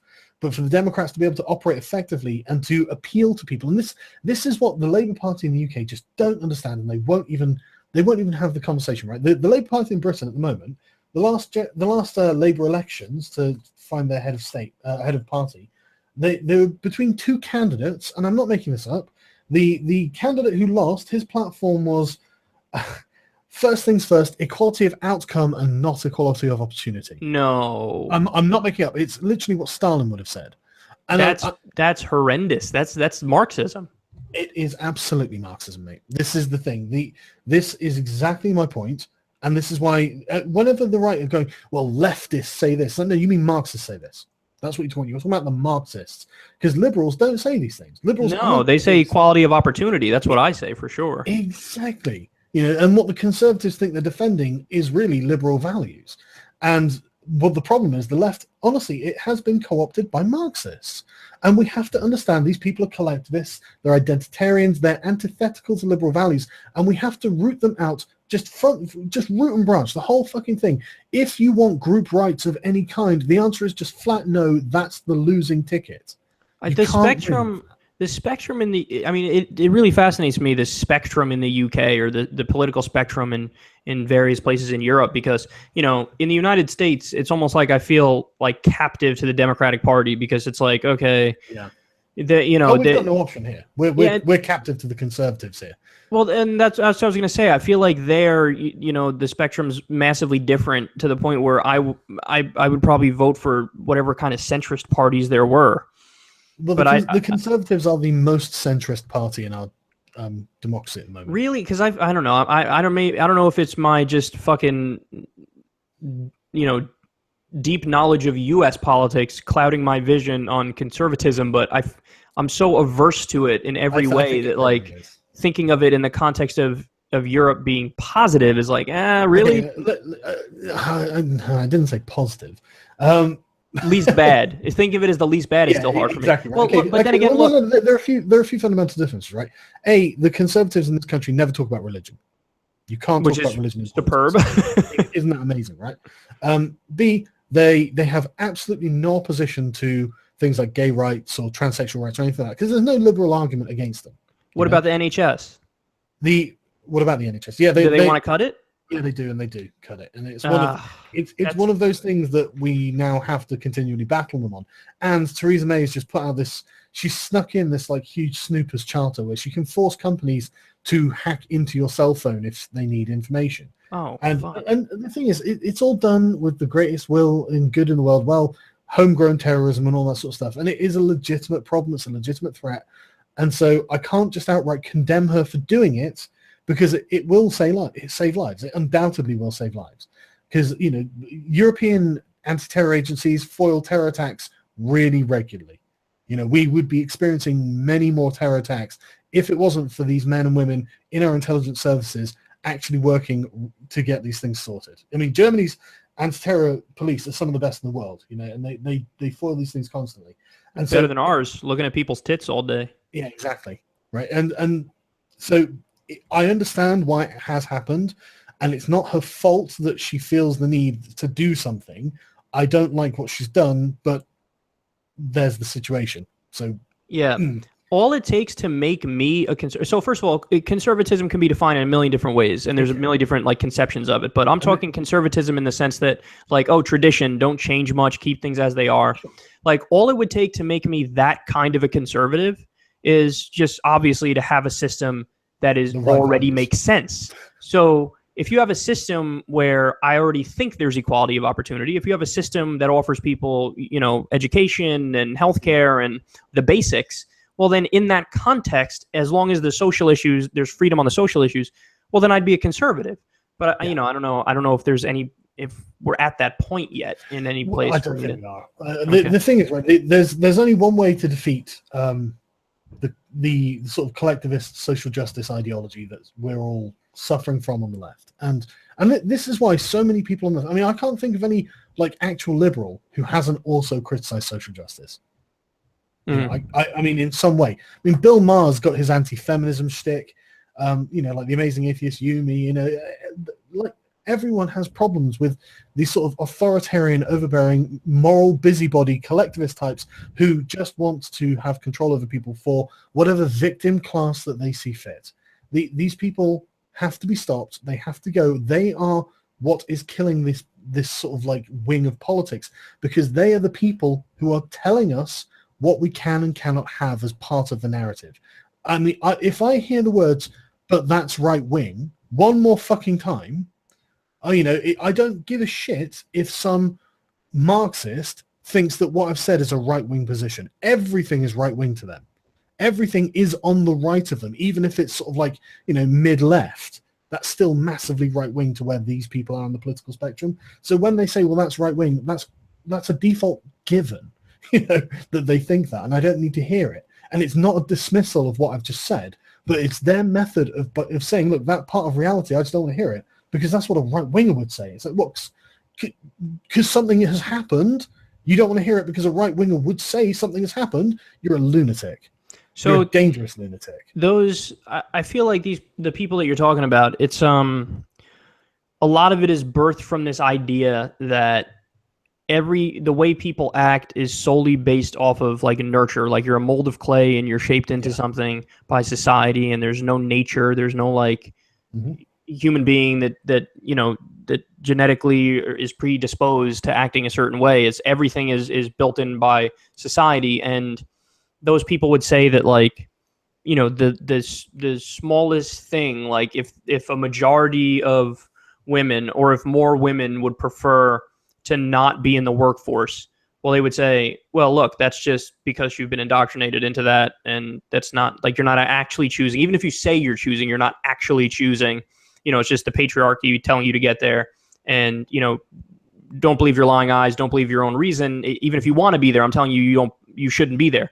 So I feel like the whole thing is like, with the philosophy of Marxism, it goes back to this too, is this idea of like infinite malleability among human beings, and as opposed to it being a mix between nature and nurture, like what human beings are being nature and nurture, and it's some sort of complex mix, and we got to try to deal with that. These people just want to kind of reshape everything from the ground up, and view it through that spectrum. Like, oh, if you're not acting the way I want you to act, where like, for example, like having a quota, like a gender quota of 50-50 in like a company, which might be an idea that some of these people would, be in favor of. It's like, well, what if you just can't meet that quota and there's not enough people and they don't want to be in that position? And it's like, well, no, this is the ideal that I kind of made up because I'm just saying this is the ideal. It's like, that's just a misguided idea that's like based in its roots, the roots being everything's malleable and it's all nurture.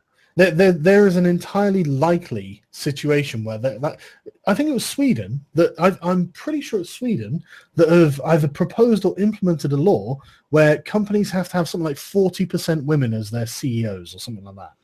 Yeah, and quotas that's not liberal. No, it's not liberal. It's completely illiberal. And it's identity politics. It's group rights, right? Because God, I hate this so much. There are like you said, there are definitely going to be pragmatic and concrete situations where you just can't get the quota filled. And the example of this I found was at the Oculus Rift. they were having a conference, and you could see this haughty SJW woman get up and go, so I notice there are no women on the stage, blah, blah, blah, blah, blah. And you could see these poor tech nerds, these guys with glasses, not great experience with women, clearly, and they sort of like nervously looked at each other. And I can't remember the CEO's name. He was like, look, the problem is that we don't want women. It's that they don't apply. And that was it. There was nothing she could say. It's not sexism. If they're not applying to the job, what can they do? And nobody denies, like, you wouldn't say, I wouldn't say, nobody on the left would say, hey, actively try to not hire women. Like, of course not. We would never say that. Like, obviously, like, it's not a question. I mean, it's a good thing it's generally a good thing to have diversity in the workplace. But the problem is once you put a hard number on it and say it's this and it's inflexible and that's the end of the conversation, well, then again, that's not liberal. That's not remotely liberal. That's authoritarian. Absolutely. And, I wouldn't even like to give them the satisfaction of saying diversity in the workplace is a good thing, right? Because when you say that, what you're doing is creating a greater good in these people's minds. It's diversity in the workplace is inevitable. That's what you should be saying. Because if I'm choosing the best person for the job, then I have no idea what race the best person of the job is. I mean, there is no best person from a race that tells me they're going to be a good computer programmer. And if that's the case, fuck, they're probably going to be Chinese or Indian. If that's the case. How dare you? Exactly, I know. I'm such a race realist. But this is the thing. Diversity is inevitable if you're hiring on merit. You'll naturally end up with whatever. The proportions don't even matter. Why would you even be thinking that you should have any kind of specified outcome in a free society? Right. People are following their natural inclinations. They're doing what they want. I would expect it to be different. Yeah, and as long as the whole idea, as long as you just raise everybody, regardless of race, regardless of gender, if you just raise people to say, look, in our society, this is what we do. You can do whatever you want as long as you're not hurting anybody else. So if you're a female and you want to be a stay-at-home mother, by all means. If you're a female, you want to be in the workplace, go right ahead. Yeah. If you're a male, even if you're a fucking male, hey, you want to be a fucking stay-at-home dad, I don't give a fuck. It's not my business. It's not my business. So at the end of the day, if people are just doing what they want to do, and it just so happens that, just to pull a number out of my ass, only 23% of the workforce is female for a given industry, I file that under don't give a shit. It's a good thing. Yeah, exactly. It's what they want then.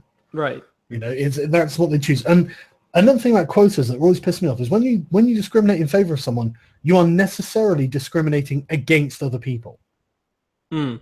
The BBC is the prime example of this, in my opinion. Again, they have quotas and specific jobs, where they will, and I'm not making this up, they will actually say this is only open to non-white people. That's crazy. And it will be something like even then,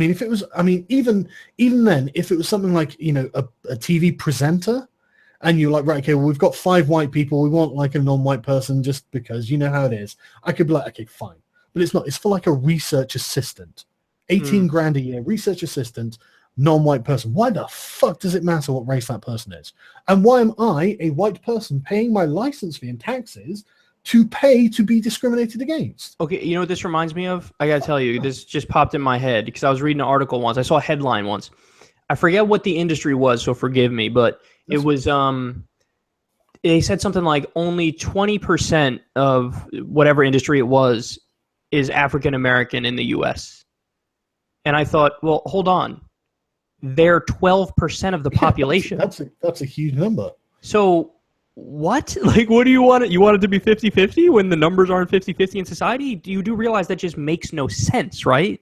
Exactly, but by what authority are you making these demands? It's almost like a weird, like, cultish way of just writing it because you just want to say, I'm a good person and I support black people, but I'm going to support them in a way that makes literally no sense and is not actually supporting them. It's just me saying I'm an idiot that can't do math. But my problem with this, though, is that these people become self-appointed. They're like, well, you need diversity quotas. And they're like, we do? Yeah, because if you don't, you're a racist. This is the whole thing. I would love to sit down with anyone at the BBC and go, okay, name a racist at the BBC. Name one. Name one of these racists that's hiring against black people. And they will not have the gall, the bollocks, to turn around and say, well, you know what? Jim Smith, he's a racist. He's the guy who hired David Attenborough to do his latest thing. He didn't hire a black person. He's a racist. The fuck would they ever say anything like that? Right? It's all assumed. It's all implied. They will never name a racist. They will say, well, the lack of, the fact that it's only like 20% black people and 90% white or whatever, that must be the consequence of racism, even though I could never name you a single racist in the entire fucking system. It's not. It's bullshit. It's putting the cart before the horse. It's looking at the end result and saying, right, well, that must have been the intent. I feel like after this conversation and based off what you were just telling me about quota numbers, I'm convinced that this issue is a much bigger issue in Europe. And honestly, it's not just that it's in Europe. That's the problem, right? We don't have it here. We don't have gender quotas here. You do. You have quotas for black people. No, not in law. In universities, you have quotas for black people. In public universities? Yeah. I didn't know that. You go Google it. Honestly, you have quotas for certain things over there. And once you accept this mindset, then it will just expand. There becomes no argument against it. Well, we're doing it over there. Why wouldn't we do it there? Of course we do it there. Everyone wants diversity, do they? No one here's a racist, are they? And of course, well, Jesus Christ, no one argues the individualist perspective going, well, A, I don't think it's right to discriminate against people just because you're in favor of a certain thing. B, we've got no proof of any of this is racist. And C, who the fuck put you in charge? Why are you the one? No, none of you. You've got no authority to tell people what they can and can't have. So, no, this is all totally illiberal, and it all has to go. It has to go root and branch. I swear, we are condemning ourselves to right-wing governments. People will not vote for this. Yeah, look, that's why it comes back to our fundamental agreement that, that's massive issue to deal with, along with my kind of pet baby issue, which is the massive corporatism. In both parties, but I guess I'm more really angry at the fact that it happened to the Democratic Party, because the Democrats were supposed to be the party of workers. And when they were the party of FDR, it was much more kind of like, yeah, fuck off. We're going to do the New Deal and we're going to do right by the people. But then over the years, but the workers are racist. Drifted. That's their opinion. The work, and the same in the left in this country. And I'm sorry to get this off my chest, but for the last week, I've been working on this fucking grand unified theory of why the left has failed. Don't let the cat out of the bag yet, bro. I'm not going to really be on it, but I'm just getting this all off my chest because holy shit, I've had it all kind of bottled up and I haven't been able to say anything about it. Well, that's why you have a channel with over 400,000 subscribers, is because you got all this stuff bottled up and you got to let it out. That's that's me on a daily basis too. Like, I gotta talk about this. And then you just go do it. When you've got the identity politicians, the SJWs, I can hardly believe how quickly they rose to the ranks. There was no counter argument against them, and so now you've got Hillary Clinton declaring, half of Donald Trump's supporters are racist, sexist, Islamophobes. There was no way she would have used language like that 5 years ago. She would never have even thought to say that. Hell, she was in favor of almost all of those things. Well, that serves her nefarious, corrupt ends, because it's like, it's this vessel that I could win where I don't even have to say anything that means anything. And that's the weakness of neoliberalism. Yes, but I think the good news is that it's bound for failure. Sure, that's true. But that's true. I don't think in the same way that the kind of evangelical right has been dying out. It's like, well, people just look at that and they go, "Shut up." and this is what had to happen with social justice. It had too much control over society, unauthorized, unjustified control of society, and this is why Donald Trump's victory is important. I know it sounds almost facile to say it, but I swear to God, well, yeah, I mean, there's something to it. Again, my only issue with that is I view him as a right-wing social justice warrior. So it's you've replaced one kind of petty authoritarianism with another kind from the right that kind of scares me too. Yeah, but at least, and again, this is. I know you're saying at least these particular ones were put in their fucking place, is what you're saying, and there's an argument there. Yeah, but not only that, I think their brand of it is more insidious, because their brand of it works on the idea that they are preying on your better nature. They're saying you don't want to be a racist, do you? Donald Trump's never going to accuse you of being a racist. He's never going to accuse you of something you're not being. And he's never going to accuse you of something that everyone around you will recoil in horror at hearing. You know, Donald Trump is going to be a boorish, like just buffoonish, and yeah, like you said, authoritarian, overbearing, strongman kind of ruler. He's going to be narcissistic, he's going to be thin-skinned, but he's not going to be affecting people in the same way that these social justice crowds. Well, as a final point, I'll just say real quick, I just hope that he doesn't fuck up the climate too much and deregulate too much and cut taxes too much for the rich and do all the other horrible stuff in the meantime. Yeah, but these are all issues that we can fight. You know, that's the thing. Defeating social justice, they did that. That's the biggest problem with them, right? They don't let you fight them on even terms. They won't allow you to have the conversation in challenging their beliefs, because they'll say, well, that means you're a racist or an Islamophobe or whatever, and that has to be the thing that gets broken. And Donald Trump isn't, at least he's not going to accuse you of being a fucking racist, and that's a hell of a step up, because now we can fight him on real terms. So, dude, this was a fucking awesome conversation. I hope everybody out there enjoyed it. How many people do you think stuck with us the whole time? Well, we had about 3,500 at peak, I think. So hopefully a few, and I hope there's a lot that people can get out of this, because I really think the time is ripe for a reformation of the left, because there's no doubt that we've failed. You know, I mean, people always like, oh, you do nothing but criticize the left. It's like, yeah, but that's because I could see it was failing.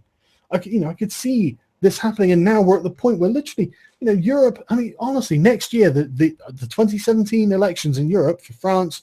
Maybe not for Germany so much. I heard the France one is going to be really... France and the Netherlands, it's going to be brutal. It's going to be a bloodbath, not literally a bloodbath. It's going to be like a Brexit-style, Trump-style occurrence. I'm convinced of it at this point. I was really dubious that Brexit would happen, and when it happened, I was like, okay, maybe that's a fluke. And now Trump's happening. I think, okay, no, this is happening. This is really happening. Wow. Well, it's a crazy time to talk about politics like we do on a daily basis. So, isn't it? But the left has to change, and this is the one thing. I would really want people to just take away is that, look, the collectivist ideology within the left has to be expunged, or the left will never get elected again. I swear to you, that's the way. All right, man. Awesome conversation. Thanks a lot for coming on. We'll do it again. We'll do it again at some time. You're the one with the busy schedule. That is true. I am very busy, but I could always make time for these. Yeah, awesome, man. That's great. All right, man. I'll see you. Take it easy, everyone. Thanks for listening.